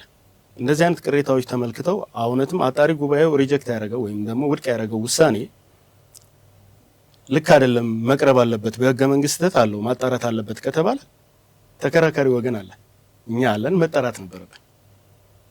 አቤቱታቸው ቅሬታቸው ህገ መንግስት ጉዳይ የተሰጠው ቅሬታው ተቀባይነት አለውና ህገ መንግስታዊ ስህተት አለው ከተባለ ስህተቱን ለማረም ያቀረቡት አቤቱታ አለ። ምክንያቱም ግልጽነት ነው፣ ፕሮሲጀር በግልጽ ነው የሚመራው። ያቀረቡት አቤቱታ አለ፣ ተቀባይነት ስላገኘ ልክ እንደ በኖርማል ፕሮሲጀር እንደሚታየው ይሄን ጉዳይ ተጠሪ ሆናችሁ የቀረባችሁት እናንተ ስለሆናችሁ መልስ ስጡበት ብሎ የኛን ሐሳብ መቀበል አንድ ነገር ልንገርህ፣ በመርህ ደረጃ ባይዘው ይሄን ብላክ ኤንድ ዋይት አድርጌ ነው የማወራው። በዚህ ደረጃ ላይ የሚመጣውን እንትን ኃላፊነት በግሌ ነው የምወስደው። ፕሮሲጀሮች ልንገርህ፣ ቀጥታ ክስ የምንለው አለ፣ እታች ክስ የምታቀርብበት ፍርድ ቤት እሱም ያያቸዋሉ። ማስረጃ፣ ምስክር፣ ክርክር፣ የጠየቀው ዳኝነት፣ እነዚህ ነገሮች ያያል፣ ይወስናል። ይግባኝ ሰሚ አለ፣ ቅር የተወሰነበት አካል ይግባኝ ይላል። ይግባኝ ሰሚው ደግሞ እንደገና በህጉ በ327 ጀምሮ ስነ ስርዓት ህጉ ያሉ አሉ። በይግባኝ ላይ የሚታዩ ጉዳዮች ምንድን ናቸው? እስር ፍርድ ቤት ላይ አንስታቸው በዝምታ የታለፉብህ ሊሰማልህ የሚገባ የቆጠርከው ማስረጃ ሳይታይልህ ከቀረ በይግባኝ የሚታዩ ጉዳዮች አሉ። ይህንን ለይቶ ያያል ጠቅላይ ፍርድ ቤት። አየ ያስቀርባል አለ ቅሬታዬን ነው የምንል። ፌዴሬሽን ውሳኔ ሲሰጥ አያስቀርብም ብሎ ዘጋው ነው የሚለው። በይግባኝ ጠየቁ አያስቀርብም ብሎ ዘጋው ነው። ያስቀርባል ብሎ አከራክሮ መጨረሻ ላይ ሲመረምረው ትንታኔ ሰጥተውበት ትክክል ነው የተሰጠው ውሳኔ ብሎ ነው ያጸናው አከራክሮ። ከዛ በኋላ ሰበር የሚባል አለ። ሰበር ላይ እንደ ይግባኝ ሰሚ አይደለም የሚቀርበው። ሰበር ደግሞ እያነሰ ነው የሚመጣው መብትህ እታች ከርክ በኋላ ይግባኝ ላይ ሰበር ላይ መጣ። ሰበር ላይ ሲመጣ መሰረታዊ የህግ ስህተት ምንድን ነው? መሰረታዊ የህግ ስህተት ማለት በግልጽ የተቀመጠ ህግን መታየት ያለበትን ጉዳይ ሳያይ በዝምታም ይሁን በምናምን ይሄን ካለፈ መሰረታዊ የህግ ስህተት ነው ተብሎ በአገሪቷ ላይም ህግ ስለሆነ መሰረታዊ የህግ ስህተት ያህል እንደ ይግባኝ ሰሚው ማስረጃ አይመረምርም፣ ምስክር ይሰማ አይልም፣ ምናምን አይልም። ይሄንንም መረመረ። ጓደኛዬ ይረዳኝ እስቲ በመዝገብ ቁጥር ስንት ነው? መዝገብ ቁጥር ያው አይደለም የሰበሩ መዝገብ ቁጥር ስንት? የመዝገብ ቁጥር 1934/80 ላይ መቼ ነው የወሰነው? ሐምሌ 30 ቀን። ይሄ ትንታኔ ቅጽ 25 ላይ ገልጽ ስንት ላይ ነው? እስቲ ከገልጽ ስንት ጀምሮ ነው? ቅጽ 25 ላይ 558 ጀምሮ ሰው ያንበው። ይሄ አሁንም ለሚደረገው ክርክር ይሄ ውሳኔ ሪፈር ስለሚደረግ መጣና ግን ፌዴሬሽን አንድ ነገር ልንገር፣ ይሄን ከሄደ በኋላ አለቀ ጨረሰ ማለት ነው። በቃ የህግ ጉዳዮች ክርክሮች አለቁ። ካለቁ በኋላ ምን ይነሳል? ይሄ ነገር እኮ ህገ መንግስታዊ መብቴን እኮ ነክቶብኛል፣ እንዳልሰማ ሆኛል፣ በህግ ፊት እኩል አልታየውም፣ ምን የህገ መንግስታዊ ጉዳይ። ስለዚህ ይሄንን አለና የትኞቹን አንቀጽ ጠቀሰ? ህዝቡ ይስማ፣ ህገ መንግስቱንም ልታግዝ ይችላል ይላል። አንቀጽ 24 4ን 37ን 79 3ን መሰረት አድርጎ የህገ መንግስት አጣሪ ጋር ቅሬታ አቀረበ። ሶስቱን አንቀጾች 24ን 37ን እና 79ን አይ የህገ መንግስት ጥሰት አልተፈጸመበትም። ምክንያቱም አንተ የትኛው አንቀጽ ነው ተጣሰብኝ ያልከው? ህገ መንግስት እንዲሁ በምናብ አይደለም የምታወራው። ተጣሰብኝ የምትለውን አንቀጽ አውራ። ለምሳሌ አንቀጽ 24 ብናወራ እኮ ስለ ክብርና ምናምን አያያዝ እኮ ነው የሚገናኝ። ስለዚህ እስከዚህ ጉዳይ ጋር የሚገናኝ አይደለም። በሚስጥር ያልኩ ግን ይግባኝ ሰሚው እነዚህን አንቀጾች ለወጠ። አንቀጽ 37ን 25ን 41ን እና 91ን መሰረት አድርገ ይሄን ውሳኔው ላይ ማየት፣ በዚህ ፕሮግራም ላይም ደግሞ ይሄን ውሳኔ ሊንኩን ማያያዝም ይቻላል። ውሳኔው ስላለ ውሳኔው ላይ ሁለቱም ተቀምጠዋል። እንግዲህ አጣሪው ጋር ያልተቀመጠ ያልተጠየቀ ህገ መንግስታዊ ጥሰት 24 37 79ን ጠቀሰ። ከዚህ አንፃር ተመረመረ፣ ውድቅ ተደረገ። አሁንም እነዚህን አንቀጾች ነው ያለ አግባብ ተጥሰውብኛል ብሎ በይግባኝ ሊሄድ የሚገባው ማለት ነው። ሲሄድ ግን አንቀጽ 41 የሚባል እኛም ማናውቀው አንቀጽ ተጨምሯል። አንቀጽ 9 የሚባል ተጨምሯል። አንቀጽ 25 ተጨምሯል። ከዚህ ውስጥ ሶስቱ አንቀጾች ከአንዱ ከ37 ውጪ ሶስቱ አንቀጾች 4 ሆነው አንቀጾቹ ሶስቱ አንቀጾች አዲስ አንቀጾች ናቸው።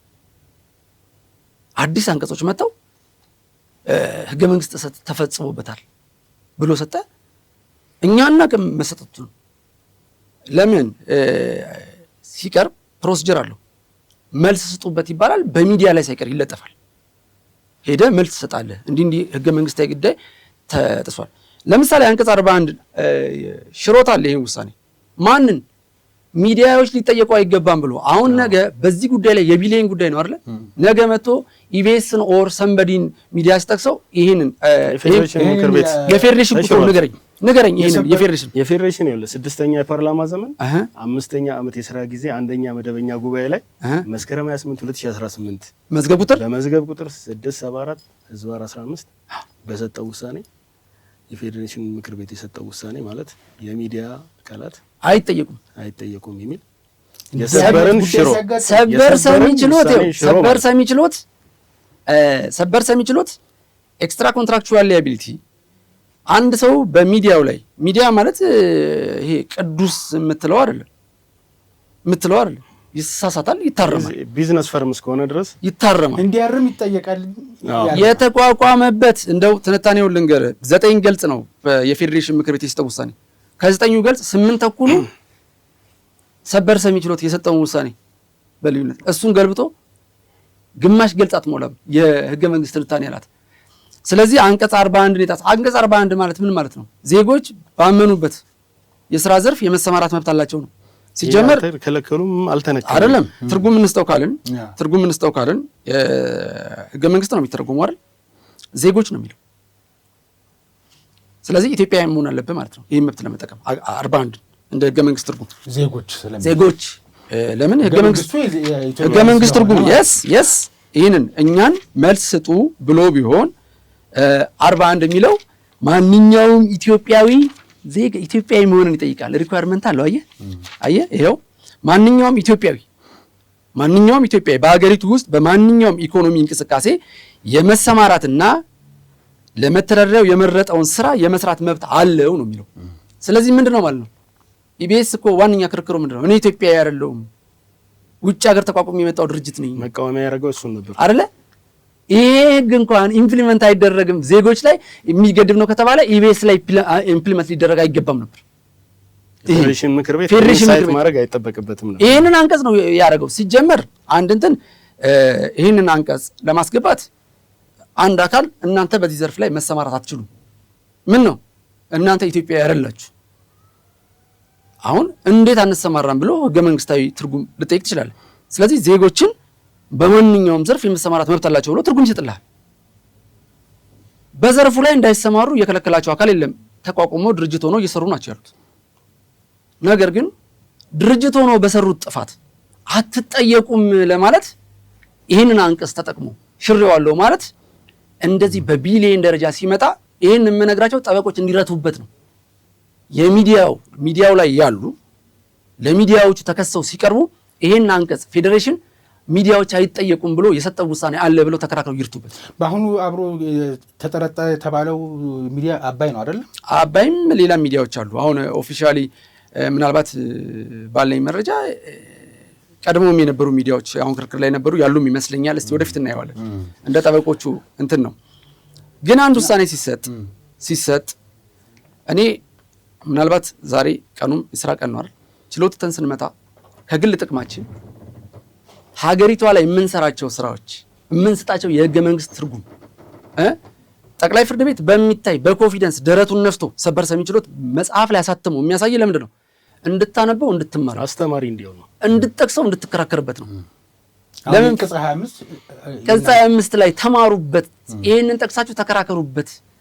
አንቀጽ 34 የብሮድካስት ህግ 759 ህዝባር 2004 አንቀጽ 34 ምንድነው የሚለው? ቅጣት ነው። ቅጣት ማለት ምን ማለት ነው? አስተዳደራዊ ነው። የብሮድካስት ባለስልጣን ምን ያደርጋል? ይቀጣሃል። ከ10 ሺህ ብር እስከ 100 ሺህ ብር ላጠፋኸው ጥፋት ያንን የሚመራው አካል ተቋሙን የሚመራው አካል የፍትሐ ብሔር ክርክር ላይ ግን በሌላ ህግ የሚጠየቁ ከሆነ የፍትሐ ብሔር መተላለፍን አስከትሎ ከሆነ 255 እና ተከታዮቹን ድንጋጌዎች መሰረት አድርገህ ስትጠይቅ ምን ያክል ነው የደረሰው የሚለው ጉዳት ይመዘናል። በዚህ ጉዳይ ምናልባት በደንብ ያብራራዋል ባልደረባይ ዋሴ ያብራራዋል። ይሄንን 29 ሲጠቀም ፍርድ ቤቱ 298 ሲጠቀም እነዚህም ሰዎች ጠንቃቃ ገዢ አይደሉም ብሎ የሌለን ዕቃ ወደፊት ትሰጠኛለህ ብሎ ስለዚህ 1/4 ነው ከከፈሉት ገንዘብ ላይ ያገኘው ሲባል ገዢውም ጠንቃቃ ገዢ አይደለም የሚለውን ትርጉም ነው። እስቲ እሱ ይሄድበትና ምንድነው የሚለው ጠቅላላ 2098 ምንድነው ደንበኛው ማለት ነው። ለምሳሌ ጉዳት የደረሰበት አካል ጉዳቱን ለማስተካከል ወይም ደግሞ ለማድረግ ያለው ጥረት ምንድነው የሚለውን የሚያየው ውሳኔው አሁን የሰበር ውሳኔ ምንድነው እኛ ስንጠይቅ በደረሰበት ጉዳት ልክ ነው የጠየቅነው። ምክንያቱም ያው ህጉ ስለሚፈቅድ ጉዳት መካስ ያለበት ከውል ውጪ ባለ ኃላፊነት ፍትሐብሔር ህጉ ላይ በደረሰው ጉዳት ልክ ነው መጠየቅ የሚችለው ይላል። እኛም ጥያቄያችን እሱ ነበር። ግን የሚዲያዎቹ ያው የተከራከሩት ነገር አለ። እነሱም በቂ ጥንቃቄ አላደረጉም የሚለው ወይም ደግሞ ጉዳቱ እዚህ እንዳይደርስ የራሳቸው አስተዋጽኦን እነሱም አላበረከቱም። እንደ ገዢ ተጠንቅቀው አይደለም የከፈሉት ሙሉ ኃላፊነቱን እነሱም ከመክፈላቸው በፊት ይህን ጉዳይ እነሱም ማጣራት ነበረባቸው። ማስታወቂያውን ሲያሰራጭ የማጣራት ኃላፊነት እኔ ላይ እንዳለ ሁሉ እነሱም ለሚከፍሉት ነገር ለሚገዙት ነገር በቂ ጥንቃቄ ማድረግ ነበረባቸው የሚል ክርክር አቅርበው ነበር። ተገቢም ነው። በቂ ክርክር ባለማድረጋቸው በቂ ጥንቃቄ ባለማድረጋቸው በቂ ጥንቃቄ ማለት ተጠራጣሪ ማለት ነው። ማጣራት ከማስታወቂያው በዘለለ ማስታወቂያ ድርጅቱ ላይ እሱን አምኜ ነው የምትለውን ነገር አንተስ ማድረግ አትችልም ወይ ነው።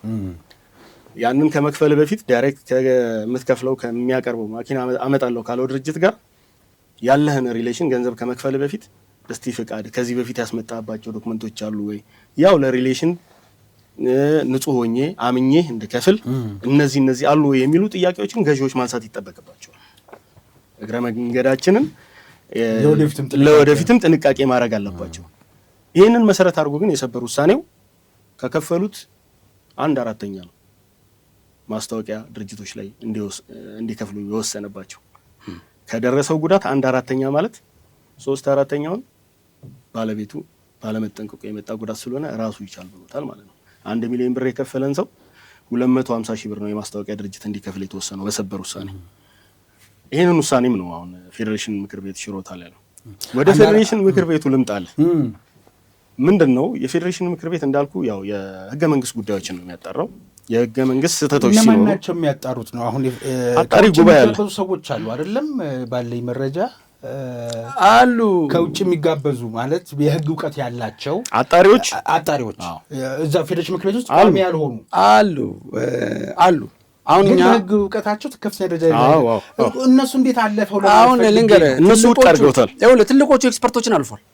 ትልቁ ኤክስፐርት ማለት 5 ዳኞች ሰበር ላይ ያሉት በ5 ዳኛ ነው ታየው። 5 ዳኞች ሰበሩ ነው። ከዛ ደግሞ እንደገና ይመጣል። 5 ቆይ እንዲገባኝ ለተመልካችም እኔ ለኔ ያልገባኝ ለተመልካችም አይገባም ብዬ ነው። 5 ዳኞች ሰበር ላይ ወሰኑና ቅጽ 25 ታተመ አለቀ። በቃ ኤክስፐርቶቹ በህግ አግባብ ህጉ ዘጋ አለቀ። ግን ይሄ ነገር ሲጠቀስ እንግዲህ ከከፍተኛ ፍርድ ቤት ጠቅላይ ፍርድ ቤት ሰበር እያለ ሲመጣ የአቤቱታ አቅራቢው የሚጠይቃቸው የመብት ጥያቄዎችም እያነሱ የሚመጡት መጨረሻ ላይ ግን ህጉ አለቀና ይህችኛው አንቀጽ መብቴን ነክታኛለች፣ እንደ ዜጋ አልተቆጠርኩም፣ የህገ መንግስት ስህተት አለበት ወይ በማንነቴ ላይ ጉዳት ደርሷል ይሄ ሲባል የህገ መንግስት አጣሪ ጉዳይ በፌዴሬሽን ምክር ቤት አቤቱታ ይቀርባል። ልክ ነኝ አይደል? እውነት ነው። ፌዴሬሽን ምክር ቤት ዝም ብሎ አያየውም ነው አባባሌ። ከውጪ አጣሪ ጉባኤው ፌዴሬሽን ምክር ቤት ጋር ከመድረሱ በፊት ለህገ መንግስት ጉዳዮች አጣሪ ጉባኤ ነው የሚቀርበው። 16 ሰዎች አሉበት አጣሪ ጉባኤ። እሱን 16 ሰዎች ነው። አንደኛው የጠቅላይ ፍርድ ቤት ፕሬዝዳንት፣ ሁለተኛ ምክትል ፕሬዝዳንት፣ ሌሎች የህግ ከፍተኛ ኤክስፐርቶች የህግ ባለሙያዎች ሆነው ከፌዴሬሽን ውጪ ነው። ግን ለአንተ ኢንፎርሜሽን ለዚህ ሚዲያ እንግዲህ በጣም ግጭቶች ነው የምነግርህ። የፌዴሬሽን በዚህ ዓመት የሰጠው ውሳኔን 98 ጉዳዮች በይግባኝ ቀርበው 98ቱም ውድቅ ተደርገዋል ነው የሚለው እንትኑ ላይ ማለት አጣሪ ጉባኤ ዜናው ላይ አጣሪ ጉባኤ አጣሪው ላይ የፌዴሬሽን ምክር ቤት ዜና ላይ 92 ዜና ላይ ይኸውልህ እንደዛ አይነት 13 ጉዳዮች የህገ መንግስት አጣሪ ጉባኤ 13 ጉዳዮች ትርጉም ይፈልጋሉ ብሎ ሰጥቶ በሙሉ ድምጽ ጸደቀ። 13 ጉዳይ የኛ 2019 አሁን ዜናው ላይ ገብተህ እንትናቸው ላይ ገብተህ ማየት ይችላል። ከዛ በኋላ ደግሞ በይግባኝ ደግሞ እየቀረባለ የኛ ጉዳይ ጨምሮ በይግባኝ ነው የሄደው እነሱ የጠየቁት። በይግባኝ ከቀረቡት 90 ምናምን ጉዳዮች ሁሉንም ትርጉም አያስፈልጋቸውም ብሎ ውድቅ አድርገዋል ነው የሚለው። ግን ይሄኛው ግን እኛ ጋር ባስማት እናንተ ጋር የመጣው መዝገብ ላይ ግን ባስማት ተሽሯል የሚል ነው። ተሽሯል የሚል እሱን ነው ማወቅ የፈለኩት። እኛም ምክንያቱም ኤክስፐርቶች እንግዲህ አሁን ስም አልጠቅስም ካላቸው እኔ በማውቃቸው ልክ የህግ ባለሙያዎችን ማለት ነው ይሄ ነገር አስተያየት ከሚሰጡበት ሰዎች ተጠርተው ከ16ቱ ሰዎች ውስጥ የሚካተቱ ወደፊት ለሚደረጉ የህግ ማሻሻያዎች ራሱ ተስፋ የምናደርግባቸው ሰዎች ሁሉ ያሉበት ነው እና እንዴት ስህተት ተፈጠረ ብዬ ነው። ስህተት ከሆነ ድንገት በታይፒስት ታይፕ በምታደርገው ኮምፒውተር ላይ በምጽፈው ልጅ አማካኝነት ነው እንዳንል የአንቀጽ ነው ምናምን እንዳንል ስህተቱ ከየት ተፈጠረ የሚለውንም እኮ ማየት እኔ እኮ ተጠርቼ ተደውሎልኝ እግዱ ተነስቷል የሚል ተሰጥቶኛል። እግዱ ተነስቷል። ምክንያቱም የፍርድ ቤት አፈጻጸም መዝገብ ሁለተኛ ፌዴሬሽን ምክር ቤት እግድ ስለነበረ መዝገብ ቁጥሮቹንም ማየት እንችላለን። የፌዴሬሽን ምክር ቤቶች አሉ። ህዝባር 919 የሚል ነው የታገደው። በኋላም እግዱን አንስቼዋለሁ ሲል ግን ማለት ነው ህዝባር 99 ነው የሚለው። መሀል ላይ ያለችውን ቁጥር ማን ጨመራት? አንድን። አሁንም ደሴም ውሳኔው ላይ ስትሄድ ተመሳሳይ ቁጥር ተጨምሮበት ታያል። ይህንም ፍርድ ቤት ፋይል ላይ የሚገኝ ስለሆነ 919 ፋይል መዝገብ 919 ምንድን ነው የሚያወራው? ፌዴሬሽን አግጃለሁኝ ብሎ ውሳኔውን ታግሮ ነበር። 2015 ላይ አይ በዚህ መዝገብ ነው በዚህ መዝገብ 999 የሚል የፌዴሬሽን ምክር ቤት በዚህ እግድ ተሰጥቷል። በዚህ መዝገብ እኮ 999 ያገደው እናንተ መዝገብ የኛም መዝገብ አፈጻጸሙን አገደ። 919 የሚያገደው እናንተን አፈጻጸም ነው። አሁን የኛ ይኸውልህ ምን ያክል ሳይት ያደረገው ይኸውልህ እንግዲህ 999 እግድ የተሰጠበት መዝገብ ነው። ከፌዴሬሽን ምክር ቤት 919 እግድ የተሰጠበት እግድ ሰጠውኛል። 999 የተነሳበት እግድ ሲያነሳ ግን 919 ነው እግድ አንስቻለሁ ማለት ያለበት ወይስ 919 ነው አንስቻለሁ የሚለው? 919 ነው እግድ አንስቻለሁ ማለት። ስለዚህ የግለሰቦች እጅ እንዳለበት የሚያሳይ ነገር አለ እዚህ ጋር። አንድ ስህተት አይደለም እያየሁኝ ያለሁት አሁን ሶስተኛም ልጠቅስልህ እችላለሁ። ውሳኔ ከተሰጠበት ለምሳሌ ውሳኔው ሲወጣ ፌዴሬሽን እንደዚህ ቁጥር ይሰጣል።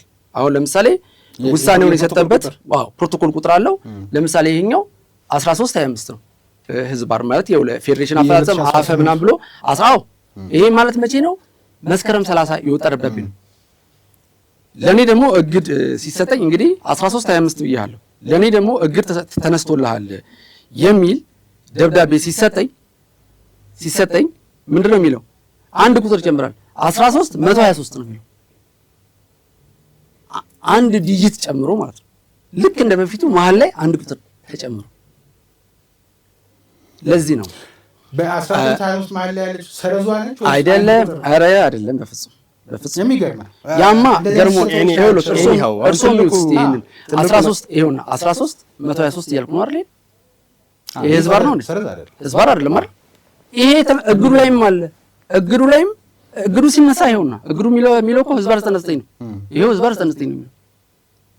ህዝባር 99 ነው። እግዱ የተሰጠበትን ግን ባሳየ ይሄውና ይሄው እግዱ ይሄ ነው። ህዝባር 919 919 ነው 99 ነው እግዱ እየተነሳው 919 ነው መነሳት የነበረው። ታንክ ዩ ቬሪ ማች። ስለዚህ የሰው እጅ አለበት ረዥም የሰው እጅ እንዳለበት የሚያሳይ ነገር አለ። ይሄ ለምንድን ነው? ፌዴሬሽን ላይ ከዚህ ቀደም ሰምተህ ከሆነ ከሙስና ጋር በተያያዘ እንደዚህ ውሳኔዎችን ያላግባብ ወስነው አራተኛ ሙስና ችሎት ጉዳያቸው እየታየ ነበር። ማንም ንጹህ የለም በህግ ፊት። ስለዚህ ይሄንንም አካል ማን ይሄን የሰራው ነው የሚለውን የሚሰሙን ሰዎች እኮ አሉ። እንዴ ውሳኔ እንዲያልወሰንም የሚሉ ሰዎች ሊኖሩ ይችላሉ። አንደኛ አትገባም፣ ሁለተኛ የህግ ስርዓቱን አታውቀውም። እንዳልኩ በዜናው ላይ የተነገረው ማለት በተሰራጨው በሳይታቸውም ላይ ሳይት አድርገው ያወጡት የዚህ ዓመት 6ኛ ፓርላማ ዘመን 5ኛ መደበኛ ጉባኤያቸው ላይ ተሰብስበው የወሰኑት ከአጣሪ ጉባኤው አያስቀርብም ህገ መንግስት ስህተት የለባቸውም ተብለው ለፌዴሬሽን ምክር ቤቱ የቀረቡ 90 ምናምን መዝገቦች በሙሉ ውድቅ ተደርገዋል ነው ጸንቷል ማለት ነው የአጣሪ ጉባኤ ውሳኔ። ስለዚህ አንዱ መዝገብ የኛ ነው። አሁን ይሄ የብሮድካስት ማስታወቂያ ማሰራጨታቸው ተጠያቂነት የለባቸውም የሚለው ማለት ነው። አዎ ይሄ ላነበው እችላለሁ። የምክር ቤቱ 13 አቤቱታዎች ላይ የህገ መንግስት ትርጉም ያስፈልጋቸዋል በሚል ውሳኔ አረፈ ነው የሚለው።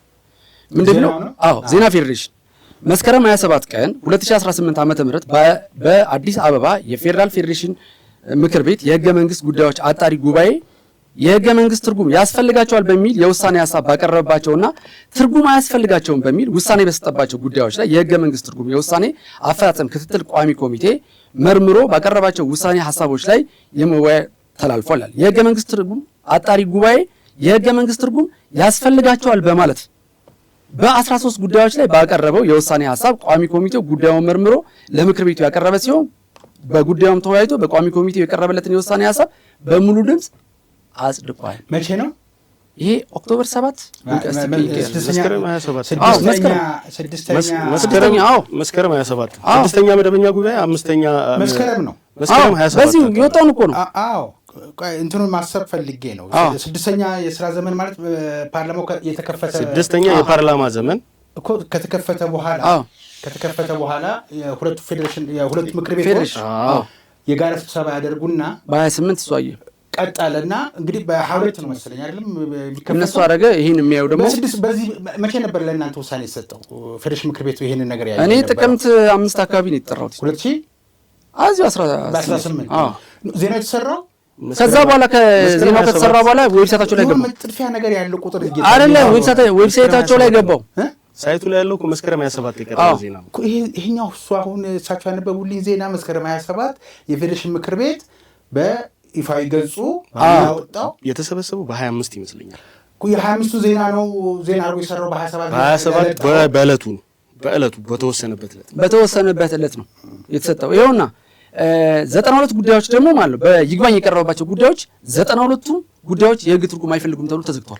የ2017 አፈጻጸሙን ነው አሁን መዘገብ የፈለገው አይደለም። ምን ጊዜም ስራ ሰርቶ ለማለት ፈልጌ እኮ ነው። እነሱን ዜናዎች ነው የሰራው። ዜና ፓርላማ በየቀኑ የፓርላማውን ውሎ ዜና ይጻፋል። ውሳኔ ለመስጠት የፌዴሬሽን ምክር ቤት ውሳኔ ለመስጠት ላርግልህ እሺ ውሳኔ ለመስጠት ለምሳሌ በ2018 እንዴት ተወሰነ ነው አንተ የምትለኝ? ገና መክፈቱ ነው ገና ከመከፈቱ። ስለዚህ ጉዳዮችን የማየቱን ሪፖርት ፌዴሬሽን ምክር ቤት የህገ መንግስት ጉዳዮች የሚወሰኑት በሁለቱ ምክር ቤቶች ነው። ያ የፌዴሬሽን ምክር ቤት የሚሰበሰቡበት ጊዜ ይታወቃል። ስለዚህ ይሄ ጉዳይ የ2017 አፈጻጸም ሪፖርቱን ካቀረበ በኋላ የ2018 እቅዱን ካቀረበ በኋላ እነዚህ ጉዳዮች ደግሞ ውሳኔ የሚፈልጉ ሲየመጡ የ2015 ሊሆን ይችላል የ2016 ሊሆን ይችላል። በተሰበሰበ ጊዜ የፌዴሬሽን ምክር ቤቱ ውሳኔ የሚፈልጉ የህገ መንግስት ጉዳዮች ሲኖሩ እዛው ስብሰባ ላይ ነው ውሳኔ የሚሰጥ። ምክክር ተደርጎ ውይይት ተደርጎ ምክንያቱም ከድሮ ጀምሮ የመጣ ነው 98ቱ ችግር የለም ተሰጠ። አሁን 92ቱ ይግባኝ ተብሎባቸው ነው። ከይግባኞቹ አንዱ ማን ነው? ይሄ ተሻረ የተባለው ነው። እንግዲህ ያስታርቁልን ዌብሳይቱንና ዌብሳይቱ ላይ የተለጠፈው ነገር 92ቱም ጉዳዮች ውድቅ ሆኑ ነው የሚለው። 13 ጉዳዮች ደግሞ የህግ ትርጉም ያስፈልጋቸዋል ተባለ ነው የሚለው። ታዲያ የኛ ጉዳይ 13 ውስጥ በምን ዘሎ ገባ? ለምን ያኛው ትርጉም አይፈልግም ብሎ አጣሪው ልኳል። ትርጉም ይፈልጋል የተባለ ኤኒዌይስ ጣልቃ ገብ ነበረው ይሄ ክርክራ የለም። ማን ጠርቶ እኛስ ማን አስገብቶ እኔ ውክልና አንጣ ተባልኩኝ። ከበር ላይ አላስገቡኝም። ከበር ስነ ስርዓት ህጉ የሚለው ሲጀመር የህገ መንግስት ትርጉም የሚፈልግ ከሆነ ይሄን አንቀጽ መሰረት አድርግና ለአጣሪ ጉባኤው ይመልስለትና አጣሪ ጉባኤው ስለሚያከራክር በጽሁፍ ለአንተ ይደርስህና መልስ ሰተህበት ያን ሪፖርት ሰርቶ ለፌዴሬሽን ይመጣል። ከዛ ነው የሚጸድቀው። ይሄ ማለት እኮ እጅህን ይዘህ እንደመደብደብ። እስቲ ይሄንን ሊንክ አሁን ባለው እኛ በመጣው አለ ፍርድ ቤቱ ፋይል ላይም አለ። ይሄ ጉዳይ እንግዲህ የቢሊየን ብሮች ጉዳዩን ሁላ የሚዘጋ ሊሆን ነው። ለምን ነገ ላይ መጥተህ ማስታወቂያ አይቼ ነው ሲል አይ እንደው የህግ ትርጉሙንም እንደው ባነብል የተሰጠው የህግ ትርጉም ምንድን ነው የሚለው? ቴሌቪዥን ጣቢያዎች መተዳደሪያቸው ማስታወቂያ ስለሆነ እነሱ ደግሞ ካገኙት ብር በላይ መጠየቅ ኢኮኖሚያቸውን የሚያናጋና ሊዘጉ የሚያስችል ስለሆነ በአንቀጽ 34 መሰረት የአስተዳደር ቅጣት ብቻ ነው ሊቀጡ የሚገባው የሚል ህግን ማስከበር ነው ወይንስ ለምን አይዘጋም? ፍርድ እንትኑ ህግ ወጥ በወንጀል እኮ ሊሰማራ ይችላል እኮ ነገ። አሁን የምጠብቀው ይሄ እኮ ባንክ አይደለም። ባንክ ሲሆን አስታም ሞግዚት እንትን አርገህለት ብሔራዊ ባንክ አርጎ ምናምን የሚያደርገው ለምንድን ነው? ኢኮኖሚ ሴክተር ስለሆነ ያናጋል ብዙ ነገሮችን። አንድ ሚዲያ ግን ወንጀል ላይ ቢሰማራ በወንጀል ጠይቀ ሚዲያውን ትዘጋዋለህ። ምንድነው ቢቢሲ ነገ በወንጀል ላይ ዓለም አቀፍ ወንጀል ላይ ቢሰማራ እኮ ሊዘጋ ቢከሰስ የሚችል ነው። እያየን አይደለም? እነ ትራምፕ ስሜን አጠፋ እያሉ የከሰሱ እኮ መብታቸው ነው። የሚተዳደሩት በዚህ ስለሆነ ቢሰርቁም ችግር የለውም የሚል እኔ የህገ መንግስት ትርጉም ነው ብሎ ይሄንን እስቲ ለጥፈውና ይሄንን የህግ ኤክስፐርቶች አሉ እንግዲህ ከኛን የሚያስተማሩን ሰበር ላይ ተመረንበታል ውሳኔውን። እንግዲህ ነግሬሃለሁ የጠየቅነው 40 ምናምን ሚሊዮን ብር ነው። አይ እናንተ ደግሞ 40 ምናምን ሚሊዮን ብር አለ የእናንተም ደንበኞች ችግር አለባቸው ብሎ 1/4 ነው የወሰነው። አሜን ብዬ ነው የተቀበልኩት። አስተምሮኛል ውሳኔው። ምክንያቱም ገዢ መጠንቀቅ አለበት ነው። ገዢ መጠንቀቅ አለበት። ጋር አስተማሪ የሚሆነው ነገር ዋናው ነገር የዛሬ አስኳላችን ከእናንተ ከረታችሁበት ኬዝ እስከ ፊንቴክ ድረስ በምንደርስበት የፍትሐ ብሔር ክርክሩን በቀጥታ ክርክር ይሁን በመፋለም ይሁን በጣልቃ ገብ ይሁን በምንም ረተናል። ግን ህዝባችን እናንተ ባስወሰናቸው ጥቂት ጊዜ በኋላ መልሶ ተጭበረበረ። አሁንም ደግሞ ሊጭበረበረ የተዘጋጀ እኔ ለምን በተለያየ በዚህ ብቻ አይደለም በሌላም ነገር ለምን ህብረተሰቡ እንደማይማርና እንደማይጠራጠር አልገባኝም። ግን ይሄ ነገር እንዳይደገም እንዳይሰልስ በተለይ በብዛት ወደዚህ አይነት ኪሳራ ውስጥ እንዳይገባ ትልቅ ትምህርት አለው ብዬ አስባለሁ። ይኸውልህ ከ10 ዓመት በኋላ ይሄ ኬዝ አይጮህም። አሁን ለምሳሌ ስለ ፊንቴክ እየጮኸ ነው አይደል?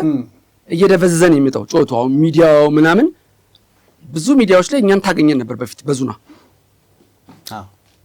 ከዛ ምን ሆናል? እየደበዘዘ ይመጣና ይጠፋል። ውሳኔው ሳይቀር መሻሩን ሳይቀር ሰበር ሲሰጥ እልል ተብሎ ይሄ ውሳኔ ታትሞ አስተማሪ ነው። ከአሁን በኋላ ሚዲያዎች ጠንቃቃ ይሆናሉ። እኔ አሁን በብዙ በማውቀው መረጃ ስላለኝ ነው። ኢትዮጵያ ቴሌቪዥን ሄደ አሁን ማስታወቂያ ስላለኝ ስትለው ዝም ብሎ አይሰራልህ። ይህንን እዚህ ላይ የተቀመጡን የሰንበር እንትኖች ሪኳየርመንቶች የማስታወቂያ አዋጁን ሙሉን ይጠቀም። ይሄ መረጃ ስላለኝ አበጥሩ ነው ምነግርህ። ትምህርት ሆነው ዓላማው አሁን ያልተማርነው እኔና የኔ ጓደኞች ህብረተሰቡ ያልተማር ነው። እሺ እኛ እንዴት ነው መማር ያለብን? ማህበረሰቡ ምንድነው መደረግ ያለበት? እንግዲህ እንደነገርኩ ቅድም በደረሰበት ጉዳት አሁን ተጭበረበርኩ በማስታወቂያ አይቼ ነው እንደዚህ ታለልኩ ምን በሚል የለፋበትን ብዙ መስዋዕትነት ከፍሎ ያፈራትን ጥሪት ዝም ብሎ ማስረከብ የለበትም ነው። ያ ማለት የራሱን ጥንቃቄ ማድረግ አለበት። ሚዲያ ማመን የለበትም ሙሉ ለሙሉ አይባልም። ሚዲያ የሚሰጠው ግብአት ነው። ሚዲያ የሚሰጠው የሆነ ስራ ይሰራል የሚለውን ነገር ሪፍሌክት ነው የሚያደርገው። ከዛ በዘለለ እንደ አንድ ገዢ ተገቢ ጥንቃቄ ህብረተሰቡ ማድረግ አለበት።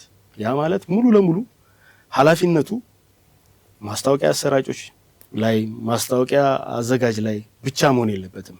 ገዢም ልክ ማስታወቂያ አሰራጭ ማስታወቂያ አዘጋጅ ያለበትን ኃላፊነት ሁሉ ገዢም ይሄ ድርጅት ምን አስመጥቶ ያውቃል፣ እንዴት ነው የምከፍለው፣ ምን አለው። ምክንያቱም ቀጥታ ውል የሚያደርገው ከዛ ከአቅራቢ ድርጅት ጋር ስለሆነ አቅራቢው ምን አይነት ከዚህ በፊት ምን አስረክቧል፣ ምን አምጥቶ ምን አይነት የቢዝነስ ትሬንድ አለው የሚለውን እንደ ገዢ ገንዘቡን ከማስረከቡ በፊት መጣራት አለበት እና እዚህ ላይ ጥንቃቄ ማድረግ አለበት ማለት። ሌላ ተጨማሪ አለ ህብረተሰቡ ቢጠነቀቅበት? ትልቁ ነገር አሁን ላይ የተያዘው ጉዳይ እንግዲህ ብዙ መንገዶችን ስናሳይ በር እየዘጋን አይደል፣ በር እየከፈትን ነው። ሚዲያ ሲከሰስ ምናልባት የፌዴሬሽን ራሱን ሪቫይዝ የሚያደርግበታል የራሱን ውሳኔ። ያ ምንድነው? አንድ ሀገር ላይ የህግ መተላለፍን የተሰጠው ውሳኔ የህግ መተላለፍን የሚፈጥር ሆኖ በተገኘ ጊዜ ውሳኔው እንደገና እንዲከለስ ይደረጋል። ይህ ውሳኔ ከልሶ የማያይ ከሆነ የሚፈጠሩ ነገሮች አሉ። ሚዲያዎችን አጠይቃቸውን ብሎ ውሳኔ ሰጥቷል። ከመቶ ሺህ እንዲያያይዙልኝ ነው። ይቅርታ የህግ ጉዳይ ስለሆነ እንዲያያዝልኝ ስለፈለጉ የግድ የመኪና ጉዳይ የግድ የንግድ ጉዳይ መሆን የለበትም። ሌሎችም በሚዲያው ሲተላለፉ አምባሳደሮች ይሁኑ ታዋቂ ሰዎች ይሁኑ ተናጋሪውም በማስታወቂያ ድርጅት ያለው ይሁን አይሁን ሚዲያው በደል ቢያደርስብኝ አልጠየቅም የሚል መተማመን ውስጥ እንዳይገባ ሊያደርገው የሚችል በሌሎችም ጉዳዮች ማለት ነው። መልካም ስሜ ሊሆን ይችላል፣ የተቋማዊ ክብሬ ሊሆን ይችላል። ስለዚህ ከዛም አንጻር ጋር እንዲያያይዙ አሁን ትልቁ ነገር ፖሊስ የሚሰራውን ስራ እናደንቃለን። እኔ እንደውም ምን አይተሃል፣ ምን አይነት ፕሮግረስ አየ፣ ምን አይነት ጥሩ ነገር አየ በትልኝ ፖሊስ ላይ እኛ ጋር በያዝነው ጉዳይ ላይ ያልተሰራ በዚህኛው ላይ የተሰሩ ነገሮች አይቻለሁ። የወንጀል ፍሬ እኛ ዙና ትሬዲንግ ዘሪሁን ጌታሰው የሚባለው ሰውዬ የእሱን አካውንትና እሱን የተመለከተ ብቻ ነው ፖሊስ አግዶ ያንን ነው። ነገር ግን አካውንቶች ስቴትመንቶች ስናወጣ እገሌ ለምትባል ሴትዮ 5 ሚሊዮን ብር ላከ፣ እገሌ ለሚባል ሰውዬ ይሄ ላከ። እኚህ ሰዎች እዚህ ናቸው ያሉት። እነሱ ሰዎች የወንጀል ፍሬ ተብለው አልተከተላቸውም። ፖሊስ ያን ተከትሎ አካውንት ውስጥ ያለችውን ገንዘብ ብቻ ነው መሰረት አድርገን እኛ ማስፈጸም የቻልነው። ፖሊስ የያዛቸው የተወሰነ ሚሊዮን ብር፣ የተወሰኑ መኪና እንደዚህ ነው። እዚህኛው ጋር ግን ምን አየው?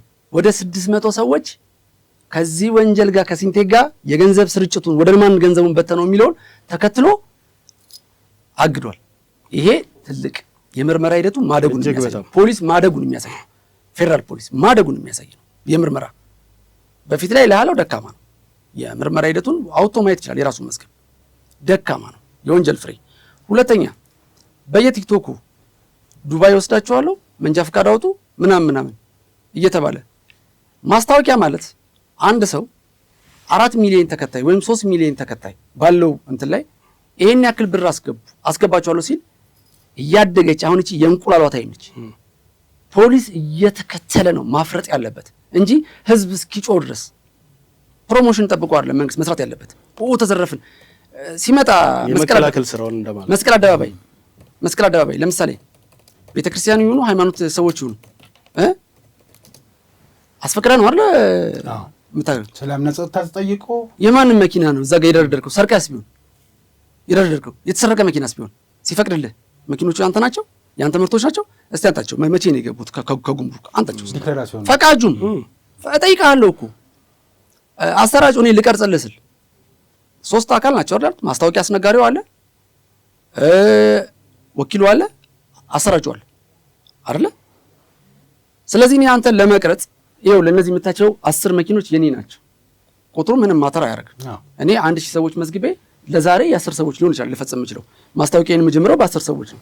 ለ10 ሰዎች ግን ማስታወቂያው 10 ጊዜ አይሰራም። ማስታወቂያ አንዴ ነው የሚሰራው። 10ሩ ግን እነዛ ሰጥተዋል። ለምሳሌ ስለ ይቅርታ አድርግልኝ ስለ ፊንቴክ 1000 ምናምን ሰዎች መዘገበ ተባለ። እውነት ይሄ ግን ድርጅት ለምንም ሰዎች ሰጥቶ አያውቅም? ምናልባት ቢያንስ ለአምባሳደሮቹ አይደለም። ፊንቴክ እኮ ለ2000 ሰው ሊሆን ይችላል የመዘገበው። ብዙ ጊዜ ያለውን ድክመት ነው የምነግርህ። የሰጣቸው ሰዎች ይደበቁና አይነገርም። ስለሰጣቸው ሰዎች 2000 ሰው መዘገበ፣ 800ዎቹን ሰጠ፣ 1200 አልደረሳቸው። አዎ የግድ እኮ ወንጀል ማድረግ የለብንም የሆነ ነገር ሲባል። ምክንያቱም እኔ በሁለቱም ሳይድ ነው የማስበው። በሁለቱም ሳይድ እኔ ንጹህ ነው ብዬ ነው እንደ ጠበቃ ላስብ የምችለው። ንጹህ ነው ብዬ ነው የማስበው እንደ ጠበቃ። ሲመጣ ማስረጃው ነው የሚነግረኝ። ሌላውን ነገር ሌብነት ወይም ሌላ ነገር ካለ የሚነግረኝ ማስረጃው ነው። አልሰጠም። ከተማችን ላይ ሲንቴክ የሚሉ የተለጠፈባቸው መኪኖች እየተነዱ አናይም? ራይድ የሚነዱ ሰዎች እንደዛ የተለጠፈባቸው አላየንም? እኔ አይቻለሁ። በግል ያዩዋቸው መኪኖች አሉ። የፊንቴክ እንደዚህ አይነት አርማ እንግዲህ ያ አርማ መጀመሪያ ተውሶ ከነበር ያሳየው አንተ መኪና ላይ ሊለጥፍ ይችላል። ስቲከር ማንም ሊለጥፈው የሚችለው ነገር ነው። ወጥተው ግን የተሰጣቸው ሰው ለምን ለህዝቡ ምን ያደርጋል? አይምሮ ክሊር ያደርጋል። በቃ 1000 ምናምን ሰው መዘገበ፣ ለአንድ ሰው ተዘረፈ። ዙና ትሬዲንግ እንደዛ ነው ያደርገው። ለአንድም ሰው አልሰጠም። አንድም መኪና ግን እኮ አሁን የቁጥር ጉዳይ ሳይሆን 800 ተሰጠው 1200 አልተሰጠውም ማለት በ90 ቀናት ውስጥ ሰጣለስ ካለኝ ድረስ መስጠት እኮ የውልና የፍታቤር ክርክሩ የፍታቤር ይሆናል። ለኛም ማን ነው ያን 90 ቀናት ውስጥ ለማመን ያስገደደኝ? አምባሳደሮቹ ናቸው። አምባሳደር ደግሞ ማታ በገዛ እጄ ሶኬት አድርጌ በሪሞት የከፈትኩት ቴሌቪዥን ነው። ከአምባሳደሮቹም የዘለላ አለ። እኔ ለምሳሌ አሁን ተጽዕኖ እውነቱን ነው አይደል? እኔ ጠይቀኝ ከአምባሳደሮቹ በላይ እኔ ከሰራዊት ፍቅሬ በላይ ዲና ሙፍቲ አይኔ ውስጥ ይገባሉ። በጣም የታመነ ነገር አይኖ በቃ እኮ አመኑበት ብዬ ነው ማይሆን ምን አገባኝ እዛ ዲቴል ውስጥ እንዲሁ ትልልቅ ሚኒስትሮች ሁሉ እኮ ነው ሁሉ ለምን ሌባ ይፈራላ? እንኳን ሚኒስትር አንድ ፖሊስ አይጋብዝም በሚሰርቀው ነገር ላይ። እኔ በአምባሳደርነት ደረጃ ያሉትም ማስታወቂያም ስላስነገሩ ሊሆን ይችላል እንጂ በአምባሳደርነትም ደረጃ ያሉትም በአምባሳደር ዲናም በእንግድነት እንዲገኙ ተብሎ አዲስ ሰው ቢጠራ ምንድነው ያው ለማጭበርበር የተጠቀመባቸው ከሆነ የሚበልጥ ከሆነ እኔ ከደቡብ ፍርድ ልንወጣ ነው ዋንኛ ዓላማዬ። ከደቡብ ፍርድ መውጣት እውነቱን ያጠራልናል። ጥፋተኛው በትክክል ይቀጣል። በትክክል ከየትም ከደቡብ ፍርድ አሁን ከደቡብ ፍርድ ተወጥቶ ወደ ማን ሊሄድ ነው? ከደቡብ ፍርድ ነው ደቡብ ፍርድ ምንድን ነው ህዝቡ ወደ ፍርድ አንሄድም። እዛ ድረስ ያሉትን ሰዎች በሙሉ ካነካካን አድምጠኝማ። እኔ እያልኩ ያለሁት ፖሊስ በያዘው የምርመራ መዝገብ ላይ ፖሊስን አግባብነት የለውም ምርመራው ሊጠየቁ አይገባም የሚለው ብቻ ሳይሆን ደግ አረገ ሌቦች ናቸው ብሎ የሚሰራውም ሁለቱም ነው ማስቆም ያለበት። ሁለቱም ነው በህግ የተከለከለ መሆን ያለበት። ባያዝድ እንዳያደርግ ማለት ነው። አሁን እኛ የተፈለገው መውጫም እንደሆነም የፈለግኳት ጥያቄ እሷ ናት። አሁን ምናልባት አንዳንድ ተመልካቾች ቸኩለው የእንትን ይመስላቸው ሊሆን ይችላል የመከላከል የስማቸውን የማጥራት በህግ አልተፈረደባቸውም፣ እነዚህም እየተከራከሩላቸው ነው ተበዳዩ አልታያቸው ሊሉ ይችሉ ይሆናል። ያኛው ሳይሆን የደቡብ ፍርድ ነገር ይቀር ነው። ምን መዝገቡን አላየ ነው ውሳኔ ተጣርቶ እስከሚያልቅ ድረስ የፖሊስን ስራ ለፖሊስ መተው፣ የፖሊስን ለፖሊስ በድጋፍም ይሁን በመቃወም ሰዎች ፖሊስ የሚሰራውን ስራ ማደናቀፍ የለም። ትልቁ ፖይንት እሱ አሁን እያመላከቱ ያሉ የምርመራ መዝገቡ ወደ ሌሎችም የማጣራት ስራዎች እየተስፋፋ ስለሆነ እሱንም ማደናቀፍ ነው የሚሆነው። ይገድባል። ሌባው እገሌ ነው ባይዘዌ ልንገርህ፣ ሌባው እገሌ ነው እያለ የሚጮህ ባይዘዌ ትልልቅ እንደዚህ አይነት ካምፓኒዎች አሁን ካለው ከስራ ልምድ ነው የምነግርህ፣ ከኋላቸው ቱባ ሰው አለ። ገንዘቡን ምናልባት የምትላቸው እነዚህ የድርጅቱ መስራቾች 1/10 ይሆናል ከወሰዱ ከተባሉት ገንዘብ ኪሳቸው ውስጥ የሚገባው አንድ ነገር ፕሮቴክሽን ሰጥቶ የሚያራምዳቸው። ስለዚህ የሆኑ ሰዎች ላይ መጮህ ቱባውን ሰውዬ እንዳንይዘው ያደርጋል። ለዚህ መነሻ ምንድን ነው በለኝ። የሆነ ገንዘብ ሁሉን ገንዘቡን እያወጣ ሰውየው ዙና ትሬዲንግ ሰንበዲ የሚባል ተክላይ ምናምን የሚባል ሰውዬ በማዳበሪያ በዶላርና በምናምን ተጠቅጥቆ ቤቱ ነው እየተገኘ። እንግዲህ በወቅቱ የነበሩት ባለስልጣናት ወይም ያው የዘውግ እንትን ያላቸው ልበልህ ተክላይ ምናምን ማነው ስሙ? መሐመድ መሰለኝ። መሐመድ ሌላ ደግሞ አለ ከ9 ሚሊዮን ብር 9 ሚሊዮን ብር እና 170 ምናምን ሺህ ዶላር በፌስታሊቲ በማዳበሪያ በማዳበሪያ 9 ሚሊዮን ብር እገሌ ጋር 9 ሚሊዮን ብር አለ ነው ያለው ዘሪውን ማለት ነው የዙና ባለቤት። እገሌ ጋር 9 ሚሊዮን ብር አለኝ አለ። ስልክ ሲባል ተሰጠ፣ ተደወለለት። አዎ የት ነው ቤት? እንዲህ ቦታ አናገረው። ምልካቸው ሰዎች አለ አሉ። ፖሊስ ሄደ። 9 ሚሊዮን ብር በማዳበሪያ ነው ፖሊስ ይዞት 170 ሺህ ዶላር። ከዛ አንዱ ደግሞ እንደዚህ ሌላ ሰው ጋር 170 ሺህ ዶላር እንደዚህ አካባቢ 270 ሺህ ዶላር። ስለዚህ ገንዘቡ ያለው አሁንም ግለሰቦች በማዳበሪያ ተጠቅጥቆ ያለ ስለሆነ ጩኸቱን መቀነስ እያሰብን ማውራቱ ይጠቅማል የምንለው ድሆቹ ገንዘባቸውን የተዘረፈላቸው ገንዘባቸው መመለሱ። እነዚህ ሰዎች እንግዲህ ጣራው በኢትዮጵያ ከ25 ዓመት ነው። ለሁሉም 25 ዓመት ብፈርድላቸው እዛ ጋር አራጣ ተበድሮ ያመጣው ወይም የሸጠውን በሬ አይተካልትም። እዛ እኛ እነ መሐመድና ገብረ ምናምን ከምንላቸው በማዳበሪያ ፖሊስ ተካትሎ እንዳገኘው አሁንም ከባንክ አውጥተው የትም አያወጣውም ገንዘቡን በማዳበሪያ ጠቅጥቆ ቤት ገዝቶበት ምናምን የተቀመጡ ሌሎች ግለሰቦች አሉ። እነሱ እንዳይያዙ ይጋርዳል። ስለዚህ ምክሬ ለህዝቡ ደግፎም ተችቶም እንግዲህ እኛ ተችተን እንትን ስናወራ የሌቦቹ ደጋፊ እንመስላለን። ሁለቱም ስለማይፈቅድ ስሜታዊነትን መያዝ ስለሚፈልግ ነው። ከመነሻው ለምሳሌ ዳኛው ሌባ ነው ብሎ አይነሳ በጭንቅላቱ ይሄው ሰርቋል ሲል እስቲ ማስረጃን አምጣ ነው የሚለው አቃቢ ህግ ማስረጃውን ያሰማል። እውነትም አሁን ያልከው ነገር ትክክል ነው በል ተከላከል አንተ ይልሃል። እንዴ ትክክል አይደለም እሱ ብለህ ደግሞ አቃቢ ህግ የመጣብህ ስምን ሊያጠፋው ነው ወይንስ እውነቱን ነው እስኪ አንተ መከላከያን ይላል። ስለዚህ ምናልባት ይሄን ጉዳይ ነገ ይዤው ከሆነ ደግሞ እኔ በዚህ ቶል ሳወራው ለተ ጥፋተኛ ነው ልልህ ይችላል። ለምን ማስረጃዎችም ይኖሩኛል አጅሊ እማየው ማስረጃ ይኖረኛል፣ ስቴትመንት ይኖረኛል፣ የፖሊስ ሰነዶች ይኖሩኛል። ደግሞ በተቃራኒው በነዛኛው ሳይድ በተከሳሾች በሌባው በተባሉት ሳይድ ደግሞ ይዤው ከሆነ ደግሞ ንጹህነታቸውን የሚያሳይ መቼም ሰው የተቻለውን ነገር ነው የሚያደርገው አይደል? ለቄሱና ለጠበቃው ለምን አጣታችሁ አገዙም ነበር? አዎ አከፍሉም ነበር መጀመሪያው ነው ሰበር እንደዚህ ነው ያለው የሚልም ስላለ ያው እሺ ያ ነው። እናመሰግናለሁ። እንግዲህ ይበቃናል። ከዚህ አንፃር ማጠቃለያ ብትሰጥበት ጥሩ ነው። አዎ ምክንያቱም እንዳላችሁት ነው የሚሆነው። ጫፍና ጫፍ ላይ መቆም አያስፈልግም። ከምንም በላይ እየተጎዳ ያለው ቅድምን በዙናም ያየናቸው ተጎዱት የማህበራዊ ህይወታቸው የተጎሰቋቆለው ህዝቡ ነው እንጂ አጠፉ የተባሉት ሰዎች አይደሉ። እነሱ በወንጀል አድራጎታቸው የሚገባቸውን ብሎ ፍርድ ቤት የወሰነውን ተቀብለው እየኖሩ ነው። ግን በተለይ በፍትሐ ብሔር ከገንዘብ ጋር የሚገናኝ ነገር ስለሆነ ተጎጁ ማህበረሰቡ ነውና እንዳይጎዳ የሚያደርግበትን መንገድ ስላመላከታችሁን ከልብ እናመሰግናለን። የተወደዳችሁ ተመልካቾቻችን በሰሞኑን በአዲስ አበባ ሰማይ ስር ሲናኝ የነበረው ታዋቂ ሰዎችና ስመጥር የሆኑ አርቲስቶች ያሉበት እነሱን አምነን ገዛንና ባዷችንን ቀረን በአንድ ጊዜ ወደ ድህነት ገባን ያሉ ከ1200 የሚጠጉ ሰዎች ባቀረቡት አቤቱታ መሰረት ፊንቴክ በተባለ የግል ድርጅት ላይ BYD የተባለ መኪናን በትንሽ ብር አነስተኛ ብር ሰጣችኋለሁ ትገዛላችሁ በ3 ወር ውስጥ ብሎ ነበረ። ወራቱም ጊዜውም ቀናቱም አለፈ በሚል ነው እነዚህ ሰዎች የተጠረጠሩት። ገና ተጠርጥረው ነው ያሉት። ፖሊስ ቀደም ሲል ከእንግዶቼ ጋርም ስንነጋገር እንደነበረው የፌዴራል ፖሊስ የተለየ አቅም አሳይቶበት የነበረ መዝገብ እየሆነ ነው። የምርመራ መዝገቡ የተጠናቀረው አሁን በጊዜ ቀጠሮ ላይ ናቸው ያሉት ተጠርጣሪዎች። ግን ከእንግዶቼ ከአቶ ብንያም ከበረ መኩሪያና ከአቶ ዋሲሁን ዳዲ ብሩ የማናቸውም ፍርድ ቤት የህግ ባለሙያና ጠበቃ ናቸው። እንግዶቼ በመስራት ላይ የሚገኙ ናቸው።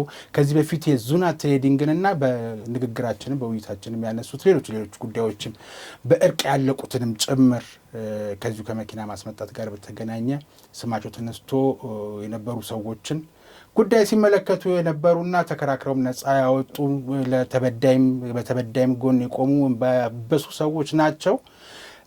እንዲህ አይነት ነገር ምንድን ነው የሚያስተምረው ቀጣይ የሚለውን ነገር ነው በዋናነት ለማተኮር ያስፈልጎን የነበረው። ማህበረሰቡ በየጊዜው ቴሌቪዥኑንም ከፈተ፣ የሚያምናቸውንም የሚወዳቸውንም ሰዎችንም አየ። መልሶ ግን እሱ ራሱ ለምን፣ መቼ፣ እንዴት የሚለውን ነገር መጠየቅ አለበት። በተሰቃይቶ ቤተሰቡን ጎድቶ እንደ ልቡ መከጀል ሳይሆን በተጨናነቀ አይነት ህይወት ውስጥ ኖሮ የያዘውን ጥሪት ዝም ብሎ ሜዳ ላይ እንዳይበትነው ነው እነዚህ የህግ ባለሙያዎች መልእክት ማስተላለፍ የፈለጉት። በቀጣይ መሆንም ያለበት በተለይ ከተወሰኑትም ውሳኔዎች ከተላለፉትም ሀሳቦች መረዳትና ጠቅለል ለማድረግ የሚቻለው ማህበረሰቡ እንዳይታለል ከሚለው ባሻገር አምባሳደር የሚባለውም ነገር እንደዚህ አይነት ነገር እያጋለጠን የመሆኑን ፍንጭ ነው ያየንበት። ለማንኛውም በቀጣይ ከሌላ እንግዳ ጋር በሌላ ርዕሰ ጉዳይ አገኛችኋለሁ። በድጋሚ እንግዶቼን ከልብ አመሰግናለሁ ለነበረን ጊዜ። በተመሳሳይ ጊዜ እንገናኛለን። እስከዛ ድረስ ጤና ይስጥልኝ።